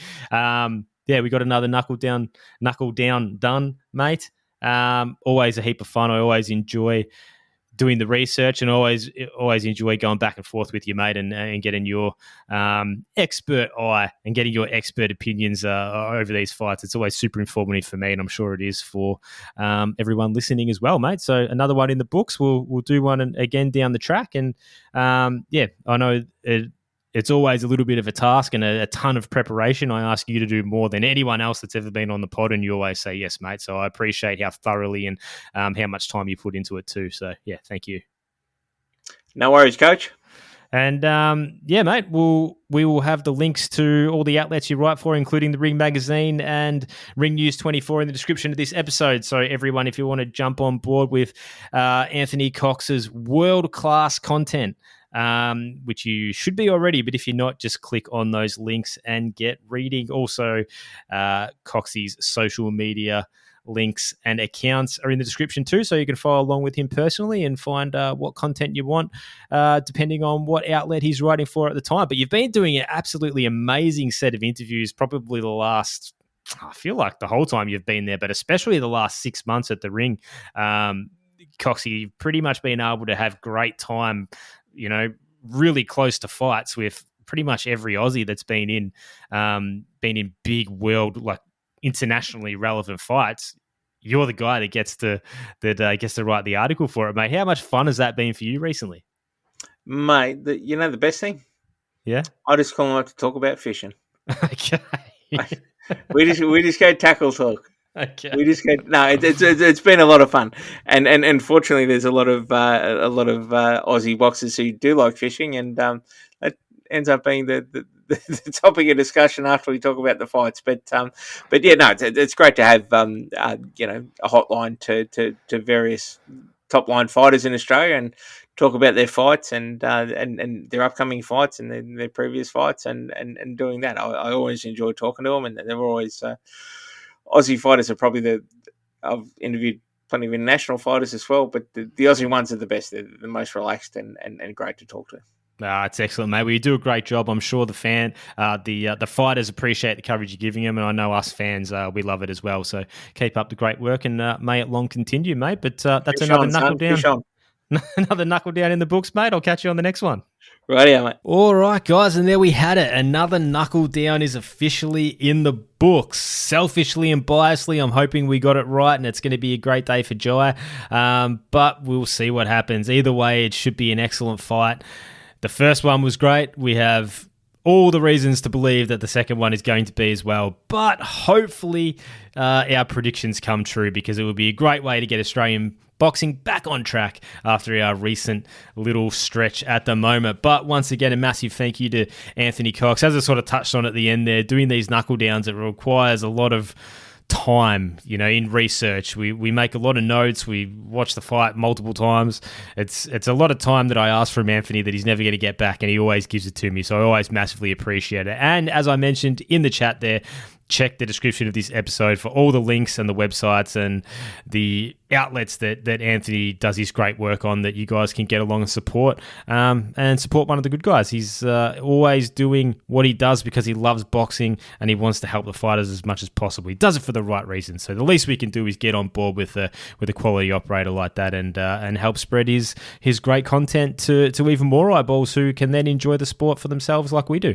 But guys, that was us. Like I said, a bit of a long one, but I thought it was needed. To be honest, we probably could have gone for about 4 hours. I had so many notes written down. That's my fault for going a little bit long in between pods. I didn't drop a pod in April, as I mentioned in the intro. Just needed a little bit more time to rip that Band-Aid off. But the plan moving forward, whilst nothing concrete, is definitely to get back on that 4-week schedule, or that monthly schedule, sort of loosely. But certainly want to do it a little more regularly, so the episodes don't have to go for this long and we don't have to leave stuff on the cutting room floor. But if you guys are like me, I just like chatting boxing. I could do it all day. I'm sure it's not a problem listening to a podcast that goes a little bit longer. I know I don't mind listening to podcasts that go a little bit longer. I just listen to them over 2 or 3 days or whatever. Some people hate long pods. I don't get it. It's like a book. Just read a chapter at a time. If it's a long pod, just listen to 15 minutes at a time. I don't know. Some people don't like it. For me, it's not an issue at all. You guys know I love a chat. So it's always good to chat with Coxie as well. And get here more experienced eye, get his thoughts, who has a more experienced eye on the sport than I do. And as you heard there at the end with the Liam Parrow fight, he always comes up with ways of thinking about fights that don't occur to me. And that's what I love. I love it. I love learning stuff, and I love learning new perspectives and taking into account different style matchups than I previously had before. So as I said, my hamster wheel of a brain is running off the tracks right now with possibilities, but that is a problem that I will have at work later, and that is not you guys' problem right now. But yeah, guys, if you want to get in contact with me, you can email the pod at tuscpod@gmail.com. That's tuskpod@gmail.com. If you want to throw a tweet at me, you can do that at delivery_man2. Also got the Insta page there, guys. Just post when there's a new episode. But if you want to jump on board there, you absolutely can. And guys as well, if you want to email or get at me on social media, I'd love to know what you thought about the Andrew Moloney-Pedro Guevara fight. I really thought Andrew did enough. Again, one of the things that annoys me the most in boxing is when not only do people argue about decisions, but they argue about if you're allowed to use the word robbery or not.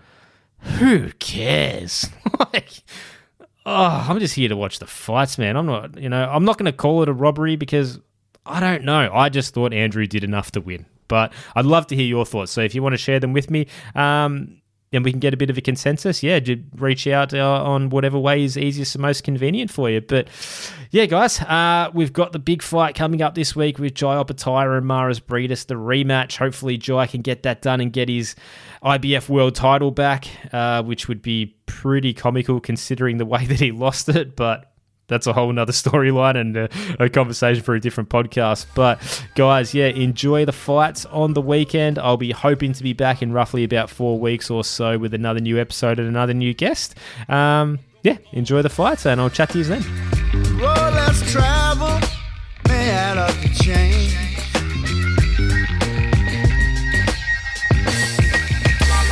Living like there's no tomorrow, then tomorrow came.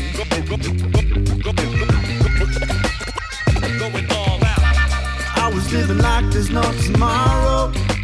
Then tomorrow came.